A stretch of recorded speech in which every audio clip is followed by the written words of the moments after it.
Estamos na União Soviética. Essa aqui foi a primeira parada do nosso DeLorean nessa viagem pelo espaço e pelo tempo que teremos ao longo do programa de hoje.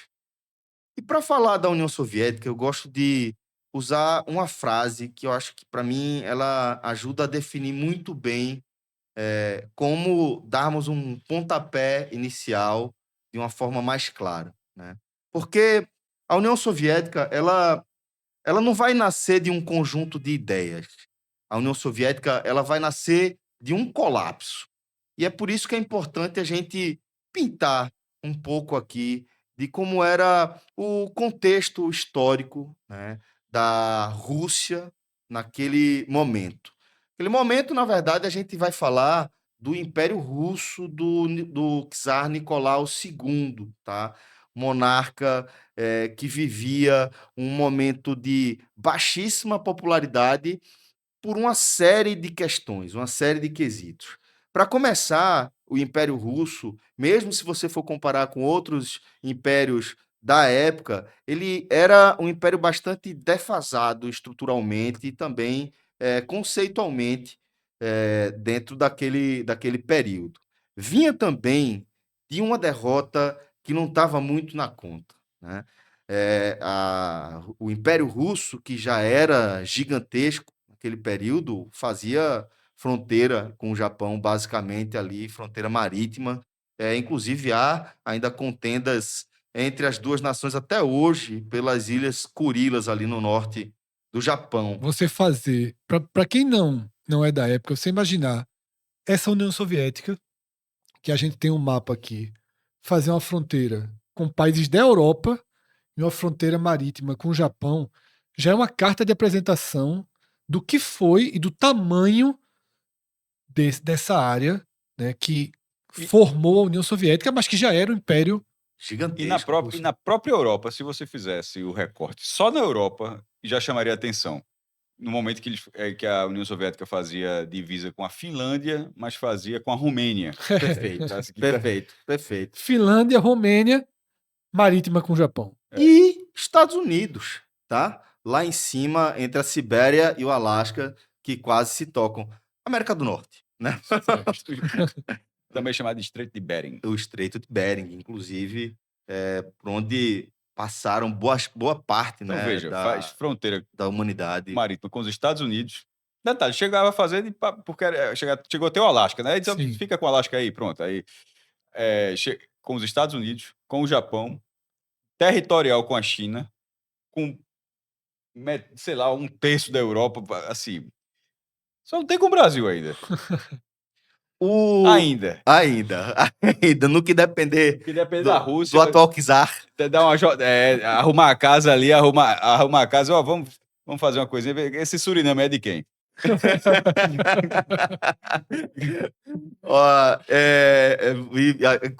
Iriam acabar comprando briga com algum europeu, não que seja novidade, inclusive, para a história do Império Russo, da União Soviética, da Rússia como um todo, né? Voltando aqui para o nosso passeio, e agora já entrando na União Soviética, quando derrubaram a monarquia, e aqui vai uma mensagem triste aí para a galera que acredita que a princesa Anastácia tenha sobrevivido e gerado um clássico da Disney. Isso, infelizmente, não é verdade. Toda a família real, inclusive, foi assassinada ali dentro do contexto da Revolução. Porque... Celso acabando com a infância. Com a infância. Com algumas infâncias. Há uma questão muito importante, né? Porque, para além da imagem arranhada pela derrota para o Japão, Tsar Nicolau II ele conseguiu puxar para ele parte da culpa que as forças armadas do Império Russo recebiam pelo fracasso do Império, né? Do seu exército, durante a Grande Guerra, né? A primeira grande, que agora a gente conhece como a Primeira Guerra Mundial. Houve um momento que ele mesmo foi assumir o comando das Forças Armadas e trouxe para ele uma parte aí desse fracasso, né? E acabou culminando com essa revolta que acabou com a monarquia, instituiu um novo regime. E esse novo regime, ele já nasce fragmentado. Ele já nasce com algumas correntes dentro dele, né? Havia a proposta do governo provisório, que era uma proposta mais liberal, né, que, de certa forma, pensava em manter parte daquela estrutura para fazer uma transição e que, por conta disso, inclusive, era favorável à manutenção da Rússia na Primeira Guerra Mundial, o que foi uma tragédia. E havia uma outra proposta, que era a proposta dos sovietes, que eram os conselhos de trabalhadores. Por isso que vem depois o nome das repúblicas Socialistas soviéticas. socialistas soviéticas, exatamente, né? Todo mundo que jogou videogame sabe a pronúncia em inglês. Por causa do Zangief. USSR. E o USSR. É ou não é? Total. Aqui a gente chama de URSS. É, porque né? no caso E que eles- em inglês a sigla, como é no jogo, ela é invertida, é USSR, no caso. Isso. E Exatamente. que para eles, tá, como a gente vê nesses selos históricos aqui na tela, é CCCP. Exatamente. Exatamente. Que- Na que língua tem- mãe. Em algum momento da história, não sei se tem alguns slides, Fred. Me desculpe se tivesse slide, mas não sei nem se começa a frase dos dias, mas quando o Brasil ganhou da Rússia num jogo muito importante no passado, aí a galera fala, cuidado, camarada, com o crioulo Pelé. Muito boa, sabia não. Sabia não? Sabia não. Essa corruptela aí, né? É. Ó, depois daquele começo já meio fragmentado, isso ainda piorou depois da morte de um dos principais líderes da Revolução Russa, que era Vladimir Lenin, né? Ele falece ali em 1924 e deixa o destino do governo do que seria a União Soviética completamente em aberto entre dois caminhos, duas vertentes distintas, né?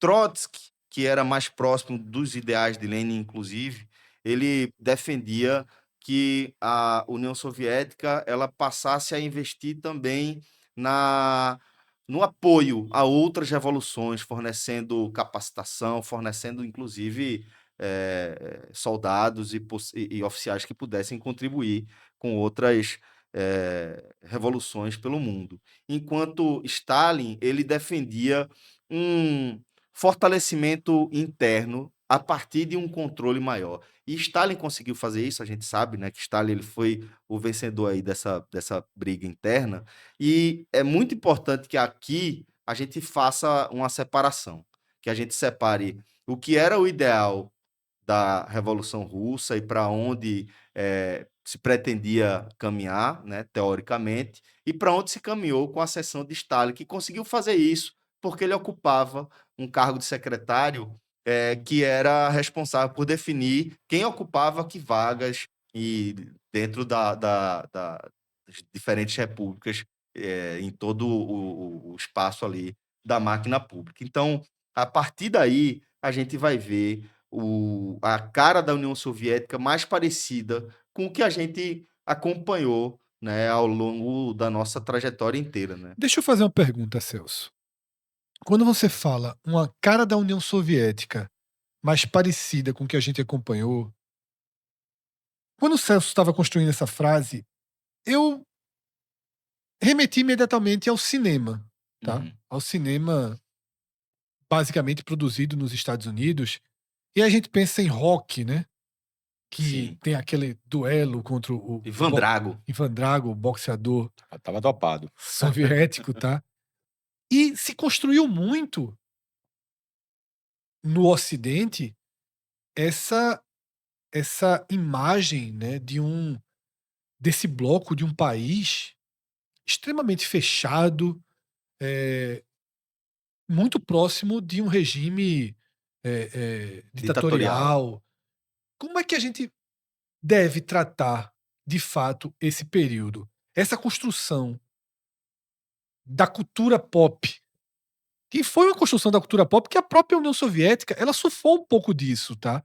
Veja que, por exemplo, quando a gente ilustra aqui esses selos antigos, se virou a União Soviética virou uma imagem pop dentro desse contexto. Essa camisa CCCP é uma camisa old fashion no universo do Cool. futebol, cool, tá? Tem um universo em torno de toda a estética da União Soviética. O quanto tem aí de visão de fato yankee, visão norte-americana se impondo e o que tem de Realidade. concreto nisso, né? Eu diria, Fred, que essa pergunta é excelente e que a resposta é que ela tem um pouco das duas coisas. Tem muito das duas coisas, na verdade, né? Porque o regime de Stalin, ele precisa ser classificado como ele foi. Foi uma ditadura. Ele Certo. foi um regime autoritário, né?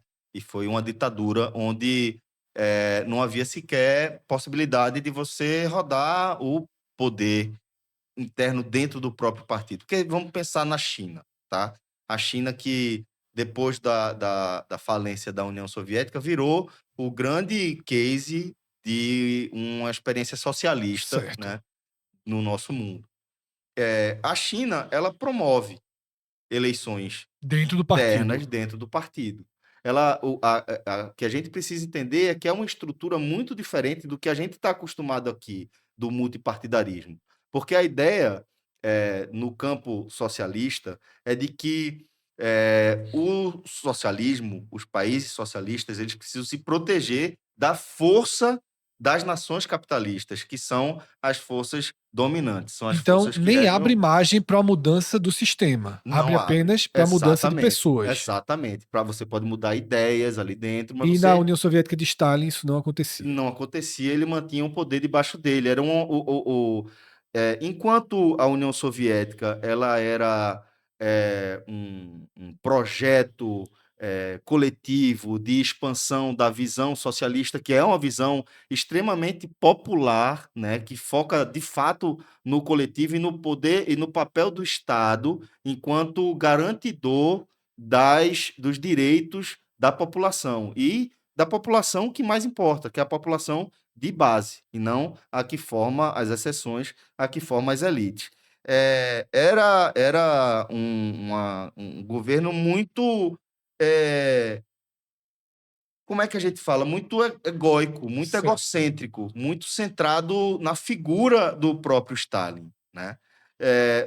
Mas acaba que a visão de Stalin ela é muito importante para a gente entender o mundo de hoje. Porque, por exemplo, a gente vai falar mais para frente de um dos países que compuseram a União das Repúblicas Socialistas Soviéticas. A gente vai falar do Uzbequistão. E a gente precisa entender que o Uzbequistão que a gente conhece, que a gente vai analisar hoje, ele foi criado por Stalin. Ele é um filhote de Stalin. Ele é uma visão de Stalin. Sim. Ele não foi criado por Tamerlão lá atrás, por Timur, do Império Timúrida, que vai compor muito do mito fundador da identidade uzbeque. Certo. O que aconteceu ali, e a gente vai ver também que o Uzbequistão, por tudo que ele representa, pelo lugar onde ele está, ele já passou por vários impérios, por várias administrações, e a gente vai entender que a que a gente conhece,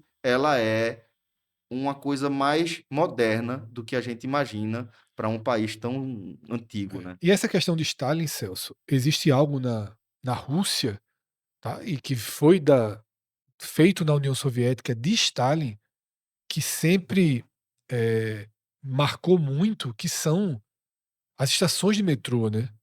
O metrô soviético é o melhor metrô do planeta e as estações são palácios, que Isso. Stalin chamava de palácio do povo, né? Então o, o, o poder da Rússia tinha seus palácios, mas quase que como uma compensação barra propaganda do regime, as estações de metrô do país foram transformadas em verdadeiros palácios. Assim, são hoje todas elas, ou 7, 10 delas, todas monumentos turísticos dos mais buscados dentro da Rússia, porque é algo completamente fora da realidade do que é uma estação de metrô no Ocidente. E isso Só pra... Também vale para o Uzbequistão. Não sei, eu tava até na hora que o Fred começou a falar do melhor metrô do mundo, foi até pra ver se tem algum estudo assim. Certamente é um dos, assim. Sim. De tamanho, de número de estações, Londres, Nova York, Paris, assim, as cidades chinesas que estão numa expansão gigantesca, Tóquio. Sim. Mas o de Moscou realmente é uma cavalice. Assim, ele é de 1935, hoje ele tem 16 linhas, um tráfego de 3 milhões. Milhão. Caramba, isso é 500 mil, 340. 300 milhões por ano, né? Porque, obviamente, você vai multiplicando. Era só para não perder a quantidade de estações aqui. Tem 519 quilômetros de trilho dentro da cidade. E muito bem feito, com arcos Isso. metropolitanos que integram todas as linhas dos metrôs que eu já andei no mundo. Tem as linhas assim, mas tem algumas linhas que são circulares. circulares.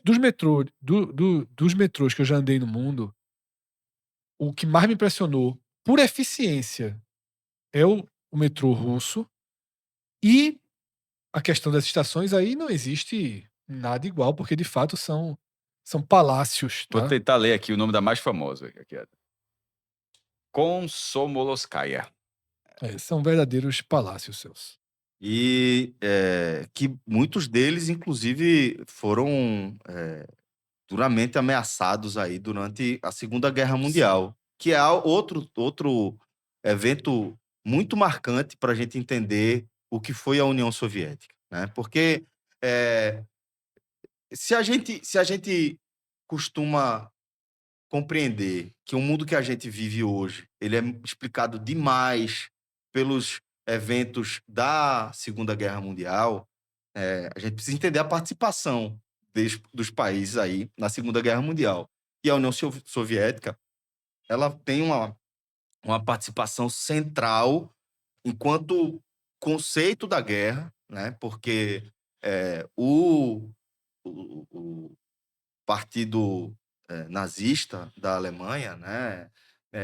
Ele tinha no comunismo e nas teorias do comunismo o seu principal inimigo, o nêmesis da visão nazista para o mundo, do regime nazista para o mundo, era o comunismo, e Sim. não o capitalismo. Então ele sempre esteve muito mais preocupado com a Rússia do que com os países da Europa Ocidental. Sim. A questão é que a Rússia fez acordo com a própria Alemanha. A União Soviética, no caso. A União Soviética, perdão, fez acordo com a própria Alemanha, fez acordo com o Japão, que era aliado da Alemanha, e fez um acordo para o Japão de não agressão, um pacto de não agressão entre Japão e Rússia, que eles tinham se estranhado anos antes. A União Soviética tinha, a Rússia, o Império Russo, tinha tomado um pau, a União Soviética entendeu que, não é a hora agora de entrar em guerra com esses caras. O Japão também entendeu que não era hora, porque já tinha também tomado uma porrada recente, né? E fazia com que eles estivessem reticentes em relação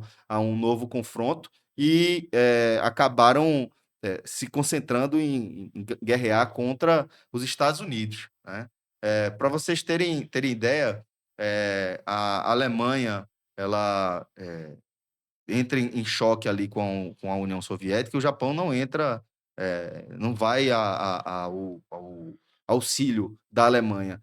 Aí o Japão entra em guerra contra os Estados Unidos, e aí a Alemanha declara guerra também contra os Estados Unidos, porque havia uma ajuda, né? E falou, pô, agora eles vão começar a atacar os soviéticos. Aí os japoneses falaram, beleza, obrigado aí pelo apoio aí na luta contra os Estados Unidos. Boa sorte aí contra os soviéticos. E aí vale a gente ressaltar que, além da força militar, que sempre foi uma marca desse regime soviético, uma força militar gigantesca, tá? Sim. A segunda maior do planeta. Tornou protagonista da Guerra Fria depois. Exatamente, que é da o que guerra. vem depois, mas uma força espacial muito significativa. Tá colado com a força bélica. Exatamente, que basicamente vem da mesma raiz. As né? mesmas pesquisas. A gente tem Yuri Gagarin. Isso, primeiro homem no espaço. Exatamente, com a cachorrinha Laika, né? Que é Isso. outro símbolo pop. A gente vê aqui. É o primeiro essa humano. imagem. Que é antes dele. Antes dele. Isso. O Sputnik, O satélite. Primeiro satélite. Fred foi falando tudo de trás pra frente aí. Primeiro foi Foi o Sputnik, Laika e Laika, o Yuri Gagarin. depois Yuri. Aí depois a turma deu o drible. Depois a turma botou o Kers e depois acunhou. Depois a turma foi lá no Santa Isabel, fez o cenário lá, chegamos na Lua. Tem isso, Né? né? Tem isso. Tem os Deixa eu teóricos. aproveitar. A gente já falou, né, da questão da raiz histórica, política. Sobre o Sputnik, se eu não me engano, em 1956, é Cavalice. uma maluquice, assim. É uma loucura. E para complementar, Fred, que você falou da questão da corrida espacial, da corrida armamentista, que elas realmente nascem, elas compartilham a mesma pesquisa, e a ideia é o seguinte: qual a diferença de um foguete para um míssil? Um míssil. A diferença é o que você carrega. Se é um foguete, você carrega um satélite. Você bota um satélite na órbita. E se é um míssil, você carrega um ogiva. Então, quem é capaz de colocar um satélite É na órbita, coloca um míssil em qualquer lugar do mundo. exatamente essa mensagem. Então é importantíssimo a gente entender, Fred, que vou agora entregar onde você quer. Havia 3 corridas que eram, de certa forma, práticas, certo? Mas com atuações diferentes, certo? A armamentista vinculada à bélica, mas a armamentista, ela perdão, a corrida espacial tá vinculada à armamentista, mas a armamentista é prática ali para o confronto. A espacial, ela é de branding, de mensagem, Concordo. de soft power, Certo. né? Ela trabalha com soft power para o grande público, de Stalin falar... se revirou no caixão agora. Mas é Chamando a corrida espacial de branding. de branding, né? Stalin não, Lene, sobretudo. Lene. Brandinovski. Lene, soft power pra tudo. Soft power.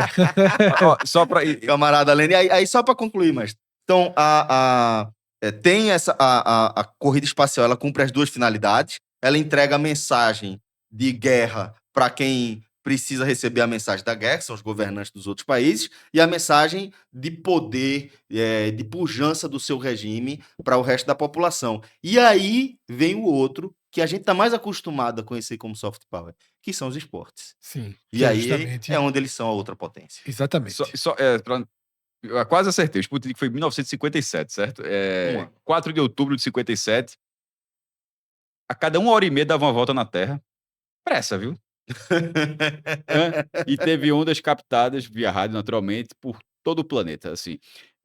O Brasil, só para tu ter noção, o Brasil ainda está tentando lançar o seu satélite na base de Alcântara, no Maranhão.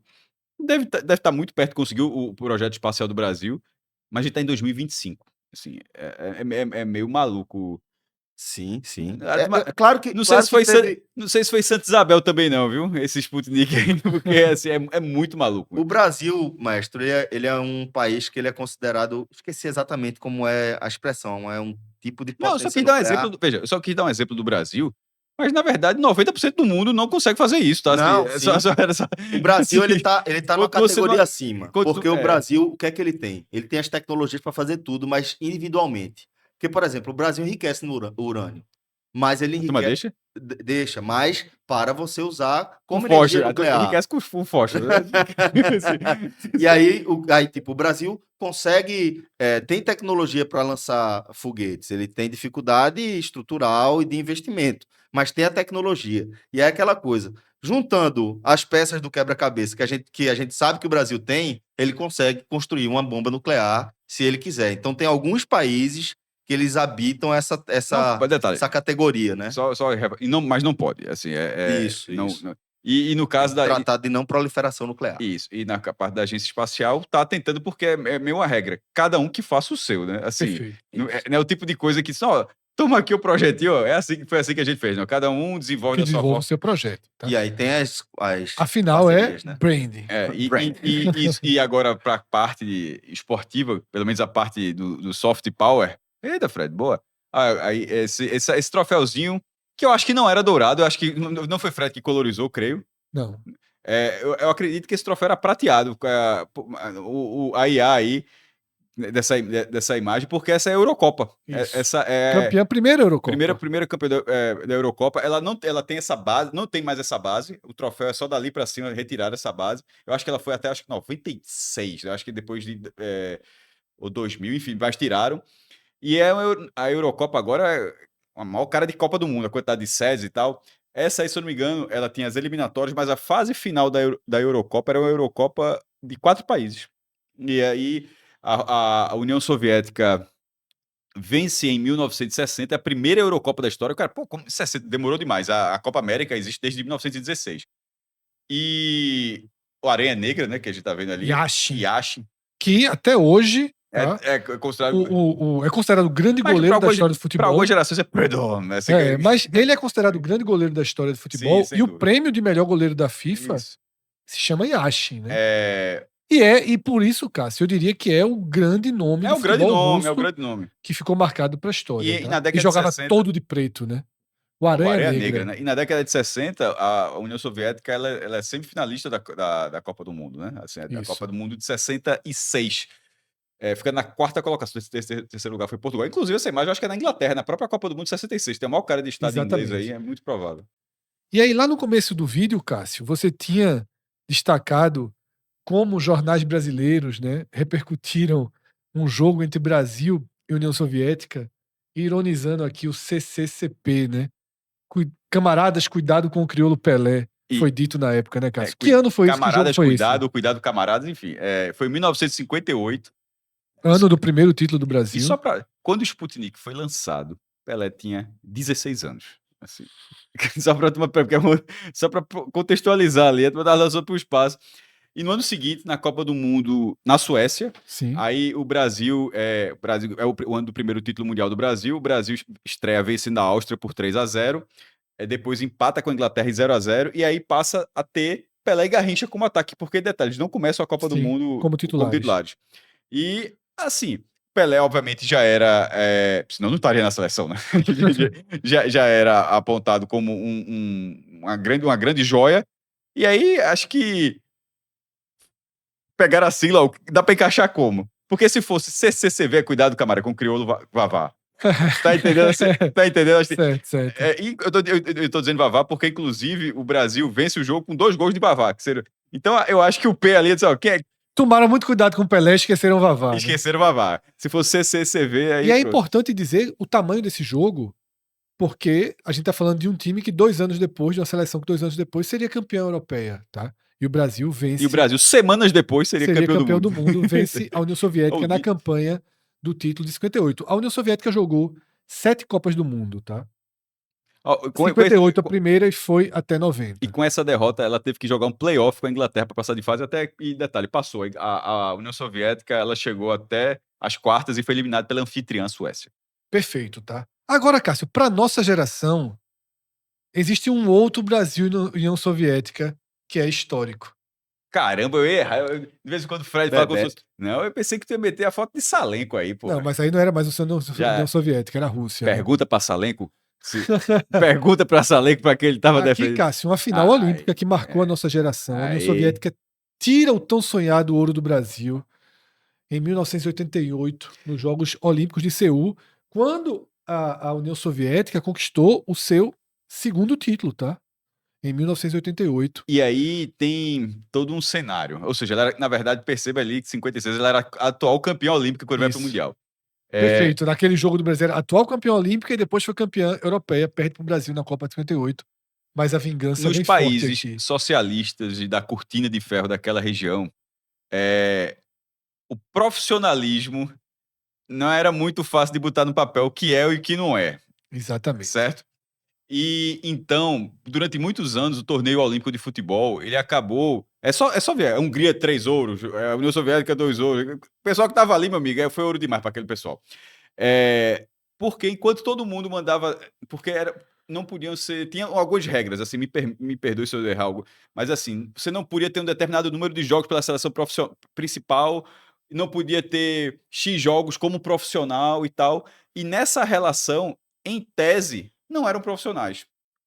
E o leste europeu inteiro, né? E aí isso fazia com que essas seleções elas tivessem muito mais força na Olimpíada. Na Copa do Mundo não tem. Na Copa do Mundo pode convocar quem quiser. E aí não tinha... Acabava não tendo isso. E esse título da União Soviética, que também não é só por isso que o Brasil tinha um timaço, inclusive. Bebeto e Romário.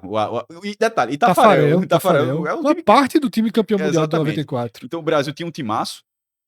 E elimina a Alemanha naquele jogo nos pênaltis. Exatamente. É o jogo que Tafarel virou meu ídolo É. naquele jogo olímpico. A questão é que aí, em 88, no lado do Brasil, primeiro, será que lá fizeram alguma sigla? Aí, Ô, meu amigo, pra gente. BRA, a galera fez uma nome, cuidado, não sei o quê. Porque é bem parecido, né? Isso, é. Detalhe, eu gosto dessa camisa, sabia? Eu também, eu acho, também. primeiro, com short verde, esse uniforme ele é muito diferente Da história do futebol brasileiro. da história do futebol brasileiro. Esse uniforme de 88. E o Brasil não ganhava a Copa desde 70. Na hora que o Brasil ganha 58, e ele vira 30 em 70, tipo, foram 3 Copas em 4 anos. Passou a imagem que o Brasil, assim, a cada 2, 3 vai ganhar pelo menos uma. Mas aí, não ganha 74, não ganha 78, não ganha 82, não ganha 86.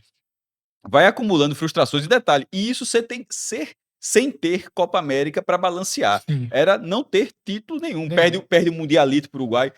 Então, o título olímpico, o Brasil já tinha perdido em 84 para a França, em Los Angeles, que vai voltar a receber as Olimpíadas. Perdeu 2-0, quase 100 mil pessoas no Rose Bowl.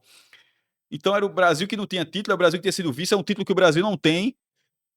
E a Olimpíada é aquela coisa, envolve todo mundo. Então, foi muito triste essa final foi muito triste. Muito triste, muito triste. Para minha geração, assim, em relação à seleção brasileira, é a derrota para a França no Mundial de 86, a derrota para a União Soviética na Olimpíada de 88 e a derrota para a Argentina no Mundial de 90. Mas também, nesse mesmo ano, a União Soviética levou uma cipuada também, viu? Na Euro? Na Euro. É aquele gol de Van Basten que ele...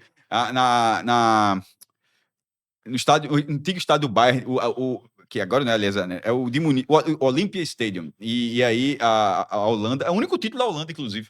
A Holanda vence a Eurocopa de 88. Na hora que eu fui até pesquisar, porque eu te lembrava disso. E a União Soviética é a última vez que ela faz alguma coisa assim, no nível principal, de seleção principal, até ser dissolvida. E aí, Celso, a gente chega em 1991, Joguei a palavra, dissolvida. tá? Com o fim da União Soviética, que vai ser o início do nosso vídeo. Gorbachev, Gorbachev lutou ali, mas... O homem que tinha a União Soviética, a Rússia na cabeça. Era uma mancha sinal, né? que ele tinha. Sinal. Celso, explica um pouquinho como a União Soviética termina para que a gente possa chegar ao momento em que a gente vai focar aqui o nosso vídeo. Boa, vamos lá. Então, rapidinho aqui, retomando. A União Soviética, ela vinha ali, né, de eventos muito duros, né, ao longo de todo o século, né? Teve tudo que a gente falou sobre o fim da monarquia, tem revolução, tem guerra civil, tem Primeira Guerra, tem Segunda Guerra, tem Guerra Fria. Então, isso tudo, ele meio que exauriu, né, a União Soviética. Os recursos, principalmente da União Soviética, que se encontrou num quadro de estagnação econômica, principalmente ali a partir da década de 1970, com baixa produtividade, com a sua tecnologia antes tão pujante, tão orgulhosa, já dando sinais de desgaste, virando um país ultrapassado, obsoleto, né? Ainda com gastos militares gigantescos para sustentar toda essa estrutura que a gente descreveu até aqui, né? Escassez de bens de consumo. Eu lembro nos anos 90, Celso, que era piada os carros russos, né? Exato, Lada, né? Lada, exatamente. O mundo todo com carros muito mais desenvolvidos. Carros japoneses, isso, né? Carros Qual é o nome daquele joguinho que menina adora? Qual? Os cubinhos, Roblox? Não, pode ser Roblox Minecraft. também. Minecraft. Pronto. A Rússia é um grande Minecraft. Assim, A indústria automobilística, pelo menos. E aí, isso aí... E a turma dizia que o carro era pesado demais também, viu? Bebia, né? Bebia muita vodka. Pesado, não. Pesado de verdade. Isso aumentava o consumo. E aumentava o consumo. E aí veio o homem que o mais falou. Gorbachev. Caiu Gorbachev, né?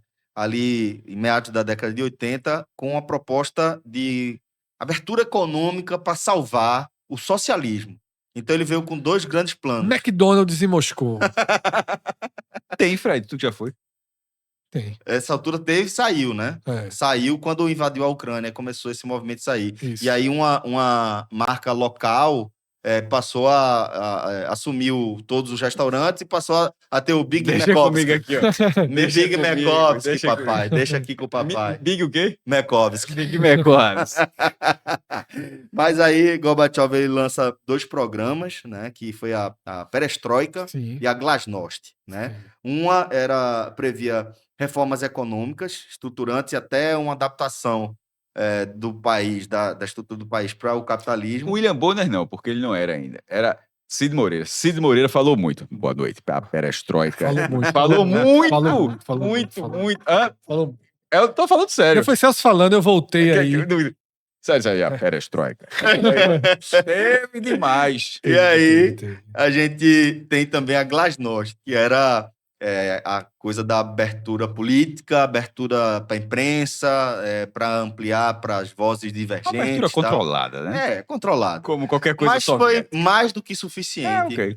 para que isso acelerasse o fim, né? Que é muito importante a gente dizer que Gorbachev ele não assumiu para acabar com o socialismo, ele assumiu para tentar salvar e não teve competência, não teve força política, não teve habilidade para isso. Tem uma imagem muito famosa de Gorbachev, um Gorbachev cabisbaixo e um Boris Yeltsin botando o dedo assim na cara Isso. dele, assim, que Sóbrio.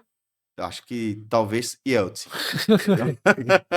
Lembrando que Gorbachev, ele dança com Zangief no final de Street Fighter 2, se você zerar a partir do nível 5, se eu não me engano. Porque o nível 3, o final é muito curtinho, mas o final completo, que vai até o nível 7.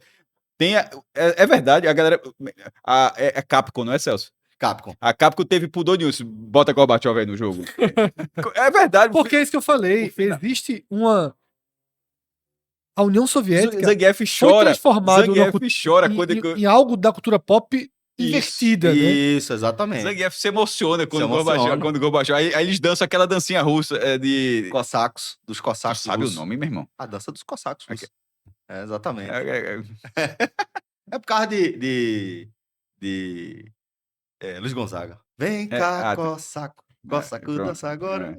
Aí eu lembrei. Falando de carnaval, falando de música popular, na hora que... Você já dissolveu a União Soviética? Eu tava Ainda dissolvendo? não. Pronto. Ainda não. Quando você dissolver, eu falo. Yeltsin, por favor, Yeltsin.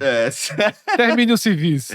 Para dizer que a União Soviética, ela não, diferentemente de... Eu sempre gostei do termo, que ela sempre foi tratado como dissolveu. Não sei. foi dissolvida, né? dissolvida. Solução. Ninguém da falou, União Soviética. acabaram. E a galera com medo, não. Tava Acabaram, não. temendo, eu tava temendo. Acabaram, é muito forte, irmão. Acabaram, não. Dissolveram. Dissolveu. Se o Yuri Romão souber disso, vai dizer que ele Cuidado não, cuidado não. Ó, só para Dissolveram. complementar. né? Dissolveram o cargo. Todo esse cenário que a gente falou, ele faz com que quem era mais distante, ele favoreça os nacionalismos Sim. internos. Então a gente vai ver isso Lituânia, Letônia, Estônia, Ucrânia, Geórgia, Armênia, várias repúblicas mais distantes de Moscou vão começar a declarar a independência. Eu procurei aqui. E perceba que Celso citou Metade da Eurocopa. as ocidentais, as europeias. Né? Exatamente. Metade dessa turma joga euro. Porque, veja só, a tentação está do outro lado da Da fronteira. Ásia Central, né? Não, a tentação desses países Isso. está do outro lado da fronteira. Perfeito. Porque eles são soviéticos, mas do lado deles existe Na Europa, a no euro, Ocidente. o euro nascendo, se fortalecendo. O mundo ocidental O euro vem depois. Ele acho que era, até porque a galera não criou e botou para circular no ano seguinte, mas ele podia ser um projeto. Acho que é 91 que acaba, né? E o euro é 99, se eu não me engano. Então, você vê um continente... Porque com Gorbachev, Perestroika, você vai abrindo e na hora que abre, A galera ocupa. o cara olha por trás do muro. Isso, O exatamente. muro soviético você já consegue enxergar. Exatamente. Então, os países que você citou colocam o olhinho e dizem, pô, eu prefiro lá de lá. Exato.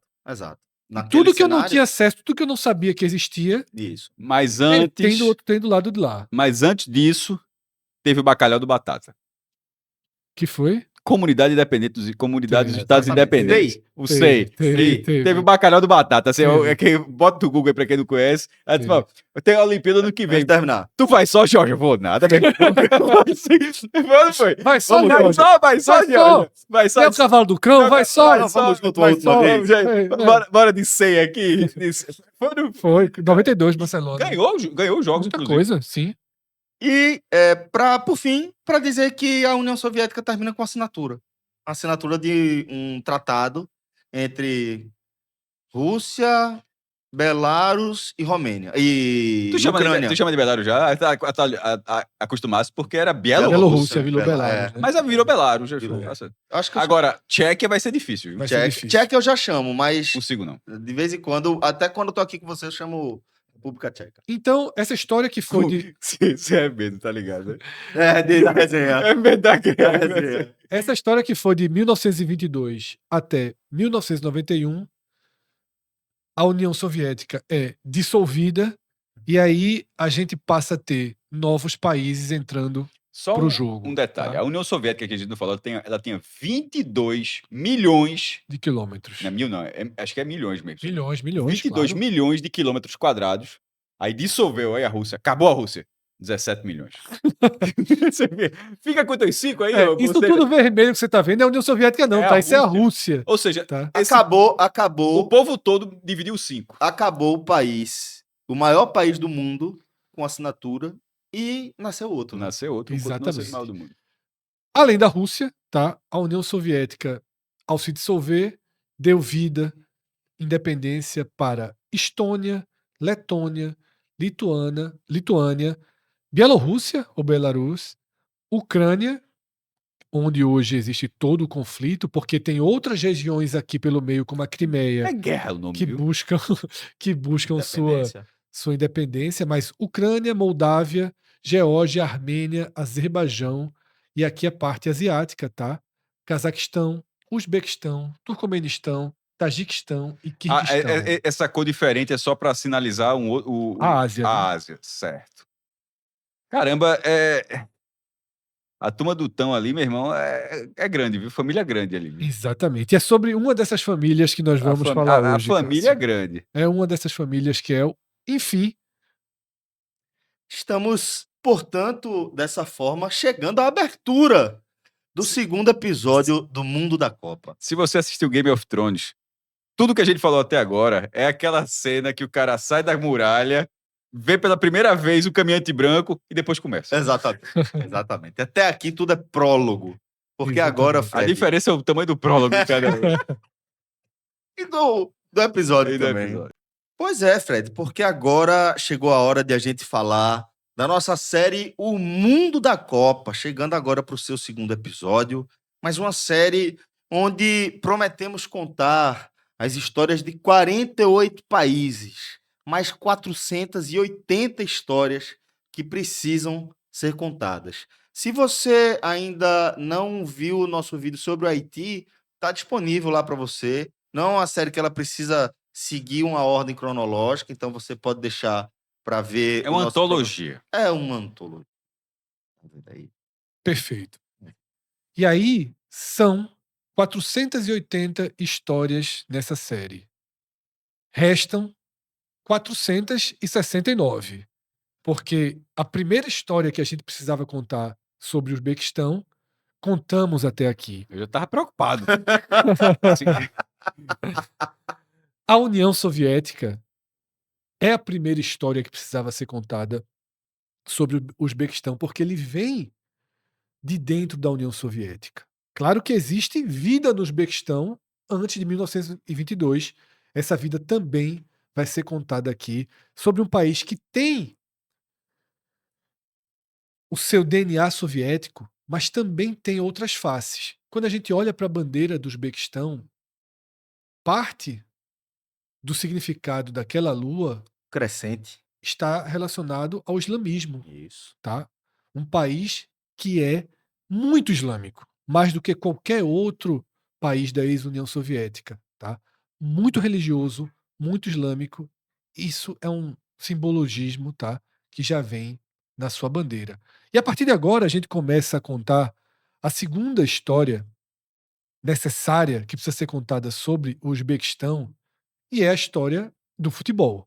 Porque de todas aquelas nações que vieram com o fim da União Soviética, o Uzbequistão é apenas a terceira a disputar uma Copa do Mundo, tá? A gente teve em 94, 98, tá? 2002, daí para frente E o Uzbequistão, que bateu muito na trave nas últimas eliminatórias, dessa vez consegue se tornar o terceiro país da antiga União Soviética. Antes dele, Rússia. Rússia, com 4 Copas, tá? 1994, 2002, 2004 e 2018. Ucrânia, Andriy Shevchenko. de Shevchenko, em 2006. Importante dizer que a Ucrânia pode disputar essa Copa do Mundo, tá? A Ucrânia está na repescagem europeia, pode ter uma segunda Copa do Mundo na sua história. Mas eu não tinha esse tempo para contar a história da União Soviética. Mesmo, Celso, sem jogar no seu país, tá? Isso. Todos os jogos da Ucrânia estão sendo disputados na Polônia, os jogos, obviamente, em que ela tem o mando de campo. E aí, a gente tem agora o Uzbequistão, tá? Finalmente, o Uzbequistão consegue uma vaga, obviamente, pela eliminatória asiática, afinal, o país faz parte. E olha como muda a etnia, né? Exatamente, muda muito. E aí a gente está falando de um país que disputa todo o calendário da AFC. Isso, porque ele é asiático. Aqui não Isso. tem nenhum Não é confusão, não. ajuste como tem com a Austrália, como tem com Israel. Israel, não, com Suriname. Suriname. E aí- Não tem isso, tá? Aqui ele realmente é o continente dele. A seleção uzbek, o gentílico, a seleção uzbek, ela disputa a Copa da Ásia. Começou pela primeira vez em 1996 nos Emirados Árabes, ficou na fase de grupos. A melhor campanha foi no Catar em 2011, ficou na 4ª colocação, uma campanha de 6 jogos, 3 vitórias, um empate. Tá 3 em crescente evolução. Nas últimas 3 edições da Copa da Ásia, ela caiu nas quartas de final, em 2015, 19, 23, que é quando passou a ficar tudo certinho de 4 em 4 anos. Já nos jogos asiáticos, que são disputados com seleções sub-23, acho que é meio que acontece também aqui, teve a medalha de ouro logo na largada, em 94. Começou até direitinho. E ainda tem também um torneio menor, Copa das Nações da CAF, que aí ele ganhou o título de 2025. Cássio, recentemente, além da vaga para a Copa do Mundo, conseguiu representar a Ásia nos Jogos Olímpicos de Paris, tá? Tudo isso faz parte de um projeto de um país que ama futebol. E é importante dizer isso.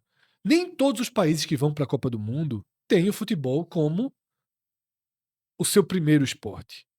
E o Uzbequistão tem o futebol como seu primeiro esporte, e as pesquisas apontam ali em torno de 35%, 30-35% da população Caramba, gente, viu? A população de É. 37 milhões já tá falando de mais de 10 milhões de pessoas aí. consome o futebol. De fato, é uma paixão nacional, tá? E que mudou muito nos últimos anos com o incentivo, né, estatal, a um plano de transformação, não só do futebol, mas do esporte do Uzbequistão. E aqui a gente vai sair um pouquinho do futebol para destacar o seguinte, Cássio. E é um país que ama futebol, tá? Com esse percentual gigantesco de fãs de futebol, mas que na verdade, a turma lá é boa de tapa, viu? Médio. Não é Não. tapa, não. Não, tapa, Não, chute, é agarrado, empurrão. tudo, mas tapa também, meu amigo. Tapa também, é. Muito, Celso. Uma potência olímpica, tá? Se tornando uma potência nas lutas.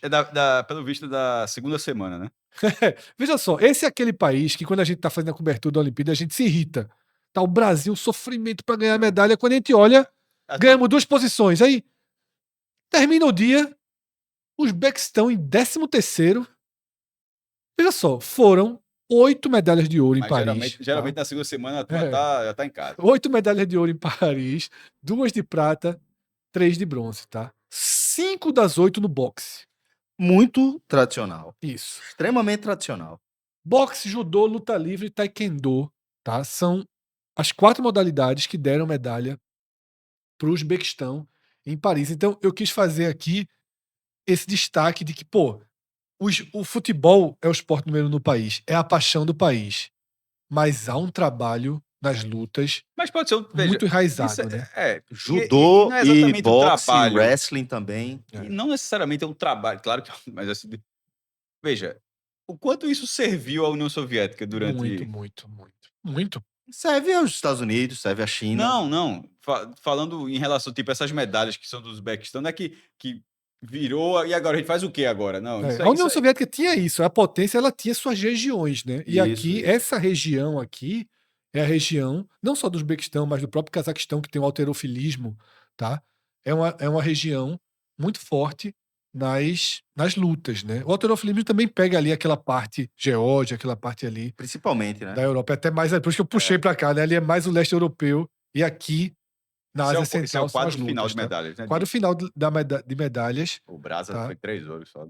Foi 20 medalhas mais do que o Uzbequistão, porém 8 ouros aqui do Uzbequistão, que teve também 13 medalhas no Rio de Janeiro, tá? Só em Tóquio que acabou sendo aí uma campanha abaixo, talvez até muito porque o judô, o Japão prevalece dentro de Tóquio, né? Tiveram alguns Apesar de a pontos Rússia e outros países também da União Soviética, da serem ex-União muito Soviética, fortes, né? serem muito Aqui teve isso também, não teve a Rússia, né? Uhum, Porque a Rússia não pôde, exato.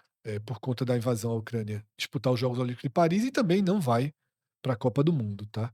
E aí a gente volta agora ao futebol e a essa seleção, tá? Do Uzbequistão que conseguiu finalmente a vaga, tão sonhada vaga para a Copa do Mundo. Ufa. Ufa, né? Mesmo. Que é o Uzbequistão Football Association. Vamos lá, eu trouxe aqui 2 jogadores na tela que são os destaques, tá? Já com entrada no mercado na primeira prateleira do futebol do continente, porque o zagueiro Kusanov, por favor, Celso, Kusanov. Kusanov, 21 anos, vendido no começo desse ano ao Manchester City por 290 milhões de reais. 41 milhões de libras. Exatamente, veja só. 21 É peso. anos. Tá? É libra, viu? Então, é um investimento pesadíssimo, tá? Do garoto. Aqui o Shomurodov. Shomurodov, contratado pelo Roma, está emprestado ao futebol turco nesse momento. Aqui eu peço que Cássio e Celso olhem nos olhos, no rosto desse treinador. Bola de Ouro 2006. Gigante. Por favor. Quem é o cidadão? Fábio. Cannavaro, O zagueirão. campeão do mundo pela Itália. Olha, botou dinheiro ali, viu? Colocou. Foi o melhor do mundo? Foi, né? Não, você Foi. Bola de ouro, né? tá entendendo o dinheiro? No rosto, né? Não. No cabelo? Não, trabalhou tudo ali. Veja. Mas Tá na harmonização. nessa região também diz que é mais barato, viu? Veja. Fred, Tô falando sério. manda mensagem aí. Acho que botou, viu? Eu já coloquei aqui, depois da pesquisa aqui, Celso, sobre o Uzbequistão, é um país extremamente barato. Tá? Então, se brincar, foi depois que assumiu aí. A origem. Cássio trouxe uma foto dele aqui. Tá? Tava zerado, viu? É, tava. E aí, essa trabalhou cabeleira bem. aí, velho. Investiu bem, viu? Tá pagando bem. A UFA. Não, UFA não, tá pagando não bem. posso afirmar que foi feito, mas no mínimo deu sorte. Sofre.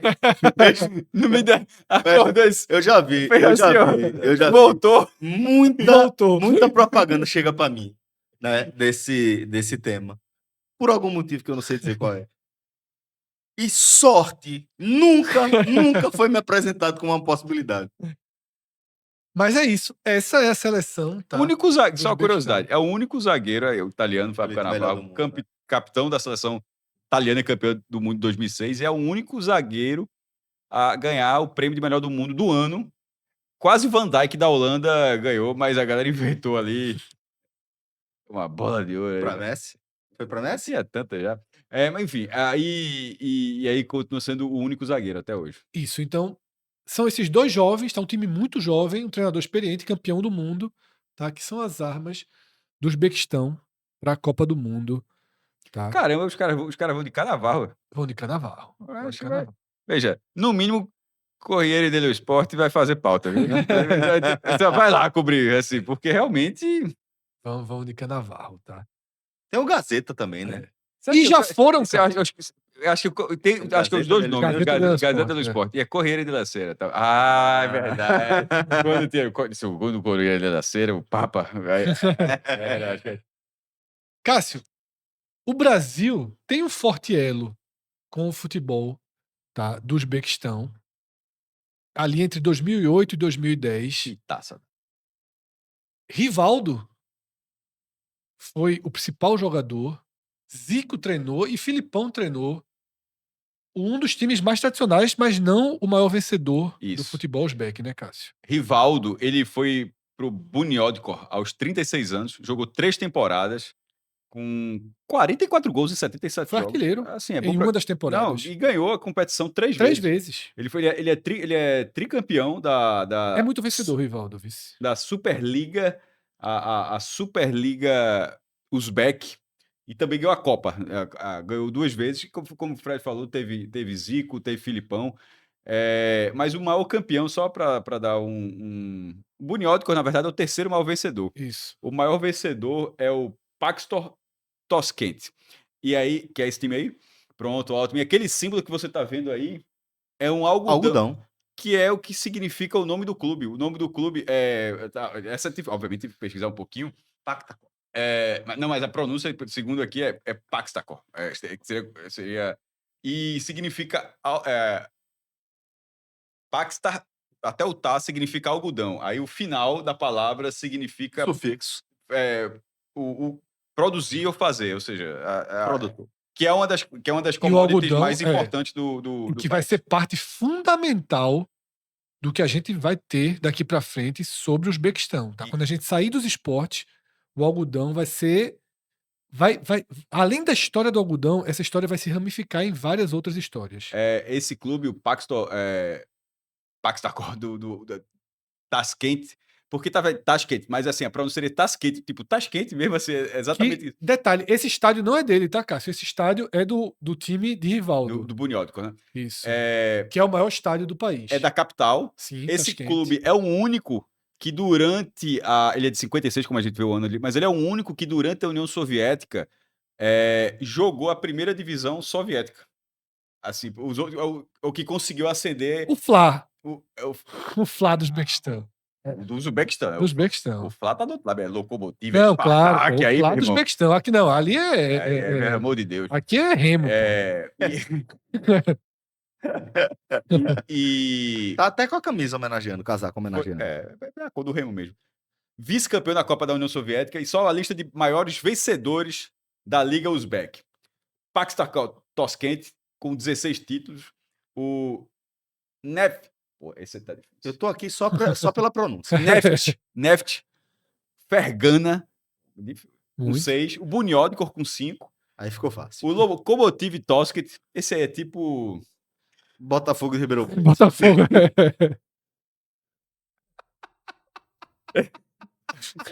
Lokomotiv é o outro. Lokomotiv é o outro, né? Beleza. E bom foi que Celso conseguiu bater e desviar. Eu pensei que ia ali. Desviou da rota. Eu pensei ali. que ia pra lá. Eu também achei. Quem ia levar essa tapa era aqui o vizinho. De graça. O Lokomotiv Toskent tem 3 títulos. Depois, com o título... Esse tá muito fácil. MHS, que meteu uma sigla assim. MHS. Pra ajudar o Ocidente. Também né? de Toskent. E o Nazaf Karshi. MHSQ não é uma sigla não, viu, mestre? Tá tudo... Não. Podia não ser. Não, mas tá tudo em caixa alta. Tá tudo... É que essa piada que o Celso contou é aquela do polonês, né? Fazendo a vez da letrinha. W, não sei o quê. Aí o cara tá bem pequeno, tá vendo? Se eu conheço esse cara. Polonês. WYC, que eu conheço. Fazendo exame de vista, né? E o último time que ganhou o campeonato é o Naborro Numagan. É bronca, viu? Agora, a última... Caramba, olha daqui, Fred. De 2002 até 2023, só a capital consagrou o campeão. Aí, curiosamente, nos últimos 2 anos largaram. Aí foi Caixa e... Enfim, outras equipes. Aí aqui a gente aproveita, tá, para fazer Globo uma Repórter. apresentação geral, né, do Uzbequistão. Essa imagem não abriu um Globo Repórter. Globo Repórter muito. Um país asiático, da Ásia Central, tá? A Globo visitou durante 5 dias. 37 milhões e meio de habitantes, tá? 448 mil quilômetros quadrados, a língua oficial uzbek. O regime, entre aspas... Ultra presidencialista é o nome. O regime, entre aspas, presidencialista. Por que ultra A presidencialista? eleição, Celso, eu tava vendo uma curiosidade sobre a eleição. Percentual de Não, a cédula é desse tamanho, é enorme, não tem cabine. E tem que mostrar aqui, ó. Não, e tem que você colocar ela aberta, assim. Nossa. É desse Amigo. tamanho a cédula, tá? Tem a turma querendo voto impresso. Vem mesmo. Tem um produto interno bruto, tem um PIB de 460 bilhões de dólares, tá? 68º do mundo. Um IDH de Que é 0,74, considerado alto. que é considerado alto, mas é apenas o IDH Mas não- número 107 do mundo. A questão é que nessa categoria considerado alto, até a categoria é muito alta. Então, E esse não chega a ser. e não é um país rico, tá? A gente vai apresentar vários detalhes desse país. Não é um país Celso, rico. Celso quer dizer, com algodão também, né? Aqui, Celso, a gente tem A família. um zoom do mapa Da Ásia dos Central ali, né? Uzbequistão com a Ásia Central e tem algo muito curioso em relação às fronteiras. É um país duplamente encravado, maestro. Só tem 2 países duplamente encravados No no planeta. planeta, certo? Vou explicar. Um é o Uzbequistão, o outro é Liechtenstein, certo? O que seria duplamente encravado? Não só ele não tem nenhum contato com água, com Com o o mar. como nenhum de seus vizinhos também. Então, nem ele e nem seus Os vizinhos têm contato têm com o mar. têm Eu saída não vou pro entrar mar. nessa polêmica. Eu tô vendo o mar daqui. Eu tô vendo ali. Aí, nem o... Peraí, essa estatística ela é muito precisa. Só existem dois Dois. países. Só existem Só dois Uzbequistão países. Não e só Liechtenstein. não tem Duplamente, saída pro mar. saída para o mar, duplamente como isolados. seus vizinhos também não têm. Perfeito. Ou seja, tem que pedir 2 vezes. Duas Pedir vezes. licença Isso é um para o problema vizinho pedir grave. licença. Isso é um problema grave, Gravíssimo. econômico, tá? Pô, mas é o que eu tô falando. Dificilmente isso se sustentaria se não fosse alguém Brodagem. falando, ó, vou desenhar aqui essa região, eu vou chamar de Uzbequistão, e ela faz parte da minha estrutura. Eu, União Soviética, tenho saída para o mar, não tem problema nenhum. O que eu precisar pegar do Uzbequistão, eu consigo escoar no porto de qualquer outro lugar Da aqui da Rússia. Ucrânia, da Geórgia, mas com dificuldade também. Tá? Mas Com dificuldade, não é verdade. A Rússia, ela não tem portos que sejam 100%, que estejam 100% descongelados o ano Exatamente. inteiro. Então tem essa série de ressalvas. então, esse tá, é o desenho aqui Pro mar quente, é isso. Não tem saída pro mar do Uzbequistão, tá? No centro da imagem. Olha, Tá? volta ali, por favor. Quem é aqui do Tajiquistão que quebra essa frente? Não sei, maestro. A China, ele faz com a China, então, né? Paquistão, É. né? Talvez o E a Paquistão, não China sei se ele também, gosta é, aqui. é a porque China. como tava É porque como tava pontilhado, eu tava vendo assim, não, mas é, faz com a a China. Ok. tá? São os dois únicos no mundo. Isso aí Que já. curiosidade. Não é? Só a questão é que Liechtenstein tem, se eu não me engano, a maior renda, ou a maior, é um Vai- cavalice de renda per capita. Usa avião. Não precisa de barco, não. Tudo é avião, não precisa de barco, não. É que nem Biva, né? É. Sabe nem gostar de futebol. Eu sabia que gostava de barco. Barco. É barco. Achei muito boa a frase. Tá no centro dessa imagem, Celso. E houve um tempo em que o Uzbequistão Era o centro do mundo. era tratado como o centro do mundo, porque era uma região fundamental para a Rota da Seda, que durante muitos anos foi a maior rota econômica do que se chamava mundo. Tá? Conta um pouquinho Vamos dessa lá. história pra gente. Antes de mais nada, vocês estão sentados. Por favor. Reza a lenda que Tiradentes um dia disse: Rota da Seda? Existe isso não. Só para explicar a resenha, né? O que a gente chama de Rota da Seda, Celso não vai desmentir, não, né? vou. A Rota da Seda ela não existiu. Desmentiu a existência de Tiradentes e está desmentindo agora a maior rota econômica de uma Porque época. o que é que a gente pensa quando pensa em Rota da Seda? A gente imagina na nossa cabeça Um monte de vendedor vendendo seda. e uma rota. Sim. Uma rota ligada por várias estruturas que liguem de um ponto a outro. No caso aqui, como a gente está falando de seda, e a seda foi um dos principais produtos da China durante muitos séculos, inclusive um segredo tratado a 7 chaves. Ninguém sabia no resto, além dos chineses, Como fazia seda, era? como se faz seda, o que é a seda, de onde ela vem, do que ela se alimenta. Ninguém sabia, era um segredo guardado a 7 chaves pelos chineses e depois também pelos mongóis que assumiram uma parte aí dessa estrutura. Hoje a turma sabe, né? Hoje em dia a turma tá bem ciente que vem dos bichos da seda, mas que inclusive, assim, demorou muito tempo para que isso fosse descoberto. Então, o que é que a gente entende por Rota da Seda? E daqui a pouco, quando a gente for falar da nova Rota da Seda, a gente vai poder visualizar um pouco melhor. Porque, por exemplo, existe hoje uma ferrovia que liga o porto da China de não lembro agora. Wang, essa. Wang. Lá do extremo oriente da China até Madrid, Certo. certo? Então você consegue visualizar uma rota de fato. E além do que, esse projeto chinês é um projeto chamado Iniciativa Iniciativa Não, passou Cinturão despercebido aqui. Tem um trilho que vai do Extremo Oriente Tem. a da Madrid. China a Madrid. Tem até mais. Veja que loucura. Se eu não me engano, é o maior caminho que se pode fazer Sempre. sem parar. É. Sem... Então, hoje, isso está em curso. E aí, talvez até atrapalhe um pouco essa visão que eu estou querendo descrever aqui. Porque, primeiro, a Rota da Seda hoje, ela é conhecida como a Rota da Seda. Nessa época, ainda que existisse uma Rota da Seda, ela não seria autodenominada a Rota da Seda. Certo. Nenhum comerciante falaria. Marco Polo não ia falar, vou ali pegar a Rota da Seda para Certo. chegar em tal lugar. Certo. Entendeu? O que é a Rota da Seda? A Rota da Seda, com muitas das coisas que a gente vê na história, ela é uma construção posterior. Ela é uma construção de historiadores. Historiadores estão tentando entender o que é que acontecia por ali, tentando entender os dinamismos da humanidade, das sociedades, e vão atribuindo ali questões. Você falou uma coisa muito importante, Fred, que volta ali para aquela outra imagem, por favor, que era o centro do mundo na Rota da Seda, a principal rota comercial do mundo. Ela é uma das principais. Havia 3 grandes rotas comerciais no mundo. Uma era a transsaariana, Sim. que trazia coisas, principalmente minério, Da África. do sul da África, do centro e do sul da África para o norte da África, porque aí você atende o Sim. mercado europeu.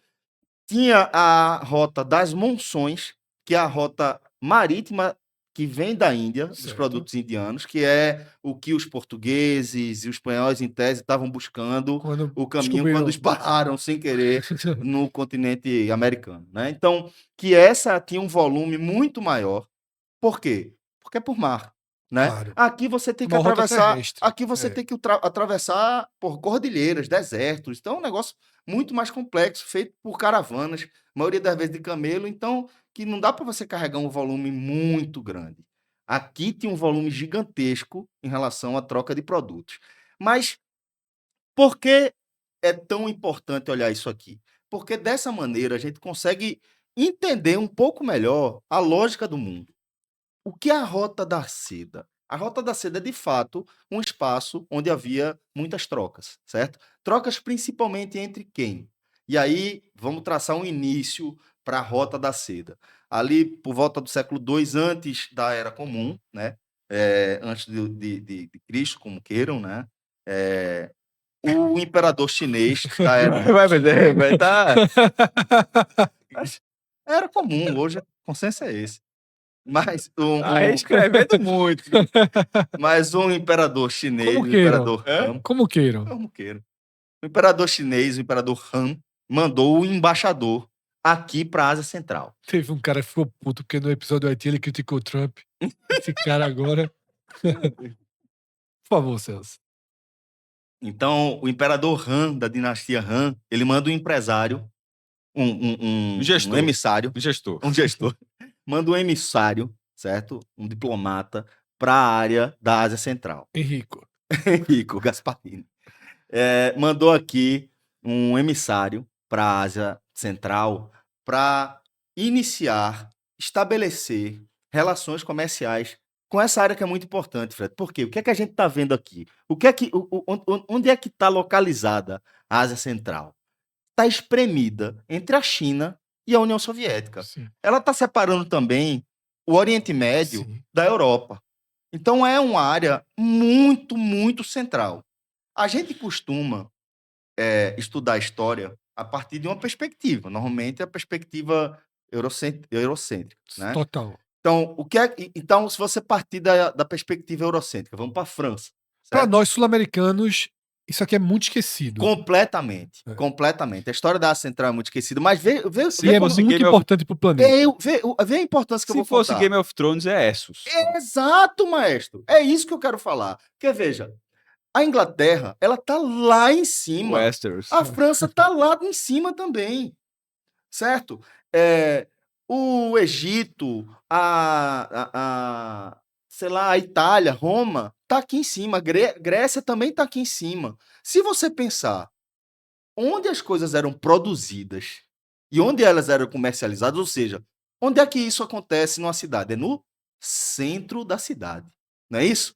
Onde é que acontece o comércio? É no centro da cidade. Só que a gente parte de uma perspectiva de estudo de história que é de quem compra, de quem Sim. consome, que está lá embaixo, lá na ponta da história.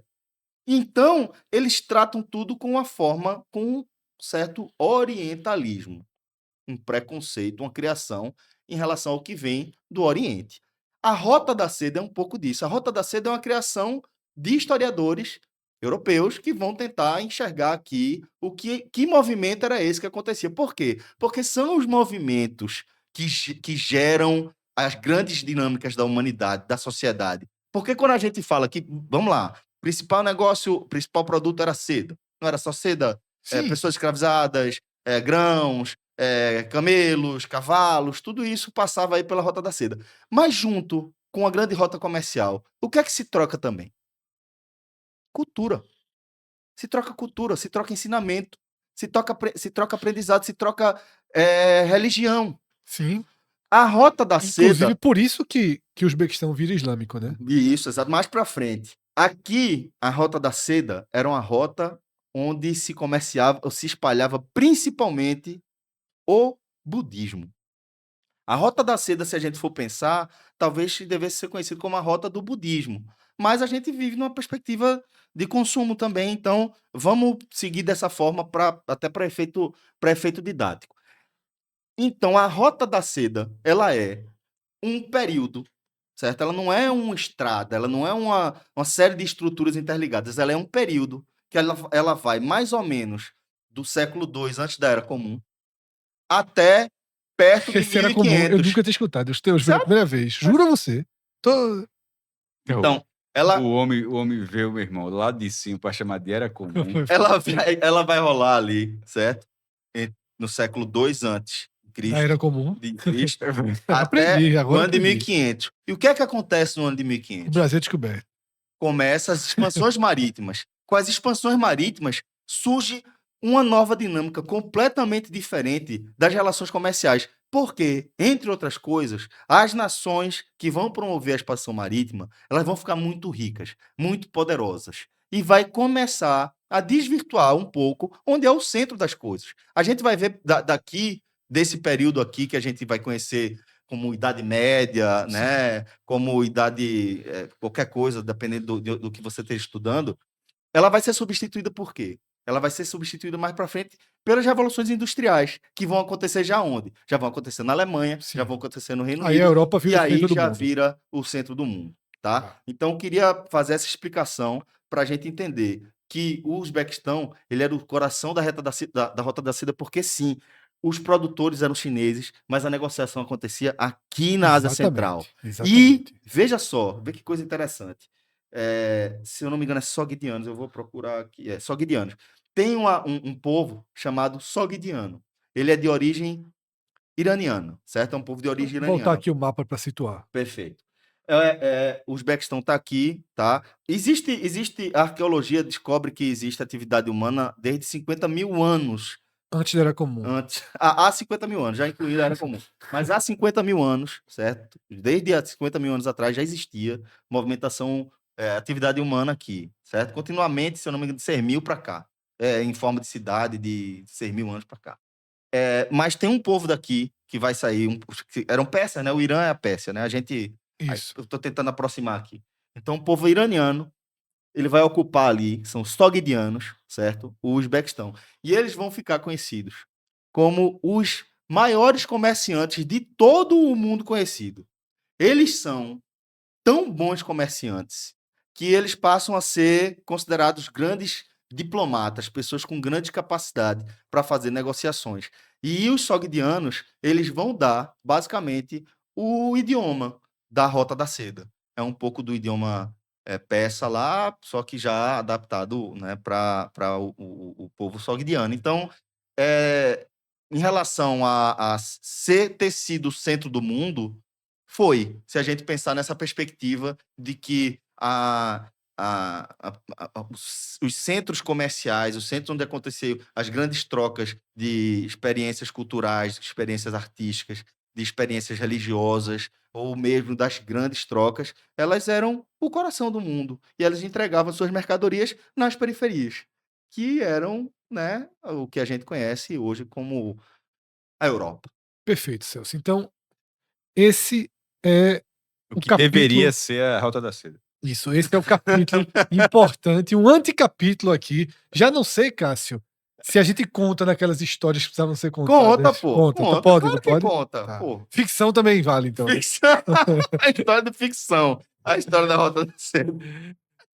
E mais um pouco, né, das artes, dos mapas que haviam sobre essa história que nos foi contada. Tá, É Cássio? a época de Marco Polo, né? Que Isso. é uma Muita história, criatividade aqui. uma história maravilhosa. Se ela foi real, você pensa que é um comerciante. Não existiu também. Não sei se existiu como se conta, né? Passou da Era Comum. Celso desconsidera. Marco Polo é antes. É que, assim, ó, Não, Marco Polo é depois já. Ele era Veneza, veneziano, tenho quase certeza que ele era de Veneza. E aí ele é entregue pelo pai, né, como parte de uma negociação para que o pai tivesse liberdade para ser comerciante na Rota da Seda, já na época do Império Mongol, de Kublai Khan. E Marco Polo teria vivido muitos anos na corte de Kublai Khan. Se isso é de fato verdade, é uma história maravilhosa, pô, uma história muito bacana, né?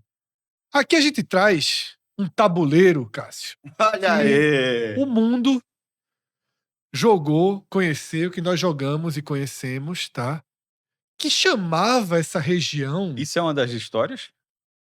vai nos levar a uma das histórias, Ok. tá? Que chamava essa região do Uzbequistão de Aral. Porque assim, vamos lá. Como é que nós começamos a entender o mundo e a geografia? Não tô falando nós três aqui, né?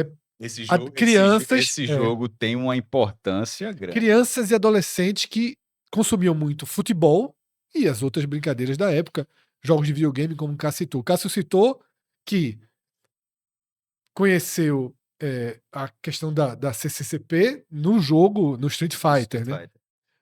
A gente tinha o futebol e a gente tinha o War. Sim. Só que o War, ele batiza algumas áreas, tá? De uma forma não linear, tá? Toda essa região aqui, na época que o War foi feito, era a União Soviética, tá? Chita, Sibéria, Dudinka, Omsk e o Aral. Então, essa região do Uzbequistão, no War, era conhecida como Aral e tem um motivo. O Mar Aral, tá?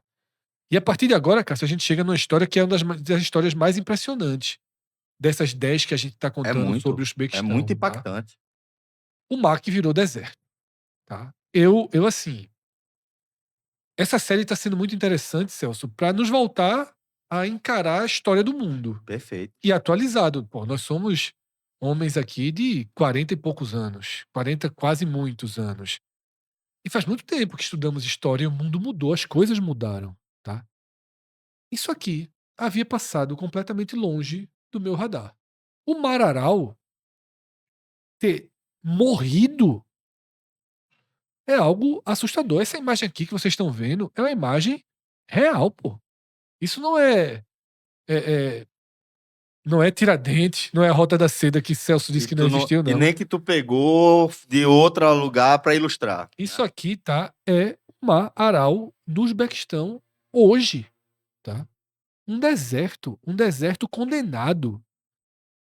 salinificado com questões assim ambientais gravíssimas que se irradiou, tá? Aqui a gente tem um quadro, tá? Que a gente vai acompanhando a redução desse mar Aral, tá? Primeira imagem de 1977 com o tamanho original do mar Sugiro que Aral. vocês vão observando pelo tamanho desse banco de areia aqui. Isso. Perfeito. Essa manchinha Esse branca no mar aqui é um primeiro, lago, né? né? É, Esse mar aqui oficialmente é um lago, tá? isso. 1984, você já começa a perceber a redução e a gente vai explicar depois por que a redução começa aqui em 77 e esse mar começa a sumir, tá? 2000, tá? E olha, Olha a faixa. é, E agora tudo é faixa. tudo é faixa, sobretudo na área do Uzbequistão. A faixa virou a água. O mar Aral morreu, tá? Hoje é dividido em pequeno aral e grande aral. É sério. É sério? É sério, é dividido em pequeno aral, a parte lá de cima, e o grande aral, que é essa Ainda, parte aqui de baixo. essa parte ainda existe. Ainda existe. Ainda existe. Ainda Já existe há, dessa forma. no Cazaquistão, um trabalho melhor sucedido de tentar Reverter. salvar, tá? E reverter. Já há um início. Depois eu vou contar como o Uzbequistão está tentando fazer isso, tá? Mas só para deixar claro, era o quarto maior lago do mundo, tá? Era o quarto maior lago do mundo. E hoje é esse cenário aqui absurdo, tá? A gente tá vendo aqui mais algumas imagens, tá? Do que se tornou. E aí você tem indústrias, né, de pesca, de agricultura que foram dizimadas, tá? Espalhando pobreza, Miséria. migração, tá? Isso. Para a Rússia por conta do fim aqui do Mar Aral, tá? A gente tá passando por algumas imagens e aqui a gente começa a explicação, tá, Celso? Até os anos 60, 70, esse era o Mar Aral, 500 quilômetros de extensão e 2 rios Alimentavam, né? alimentavam, né? O Esquidária e o Amudária, tá? O que é que acontece com a União Soviética? O que é que a União Soviética faz? Começa a utilizar esses rios Para irrigação. para irrigação da monocultura do algodão. Lembra o escudinho, Cássio? Que Cássio trouxe do time? Eu avisei. O algodão vai passar por vários capítulos das histórias de hoje. Aqui, a Ásia Central era a parte mais voltada para o fornecimento do têxtil, e a parte da Ucrânia era mais para o fornecimento de alimentos. Isso. O algodão, ele é muito importante. A gente vai falar mais do algodão, mas para roupa, para armas, tá? Eu nem sabia dessa relação do algodão com armas. E muito agrotóxico, fertilizantes químicos que foram despejados aqui por conta dessa monocultura do algodão, tá? Então, dessa forma, As bombas dragando lá. a gente teve a morte do Mar Aral, tá? Destruiu a região e o que é que está tentando ser feito hoje? A China resolveu assumir essa missão, tá? A China tem um trabalho de reflorestamento reconhecido gigantesco em algumas áreas, fez uma parceria econômica com o Uzbequistão e a partir de agora quem está conduzindo esse processo é a China, tá?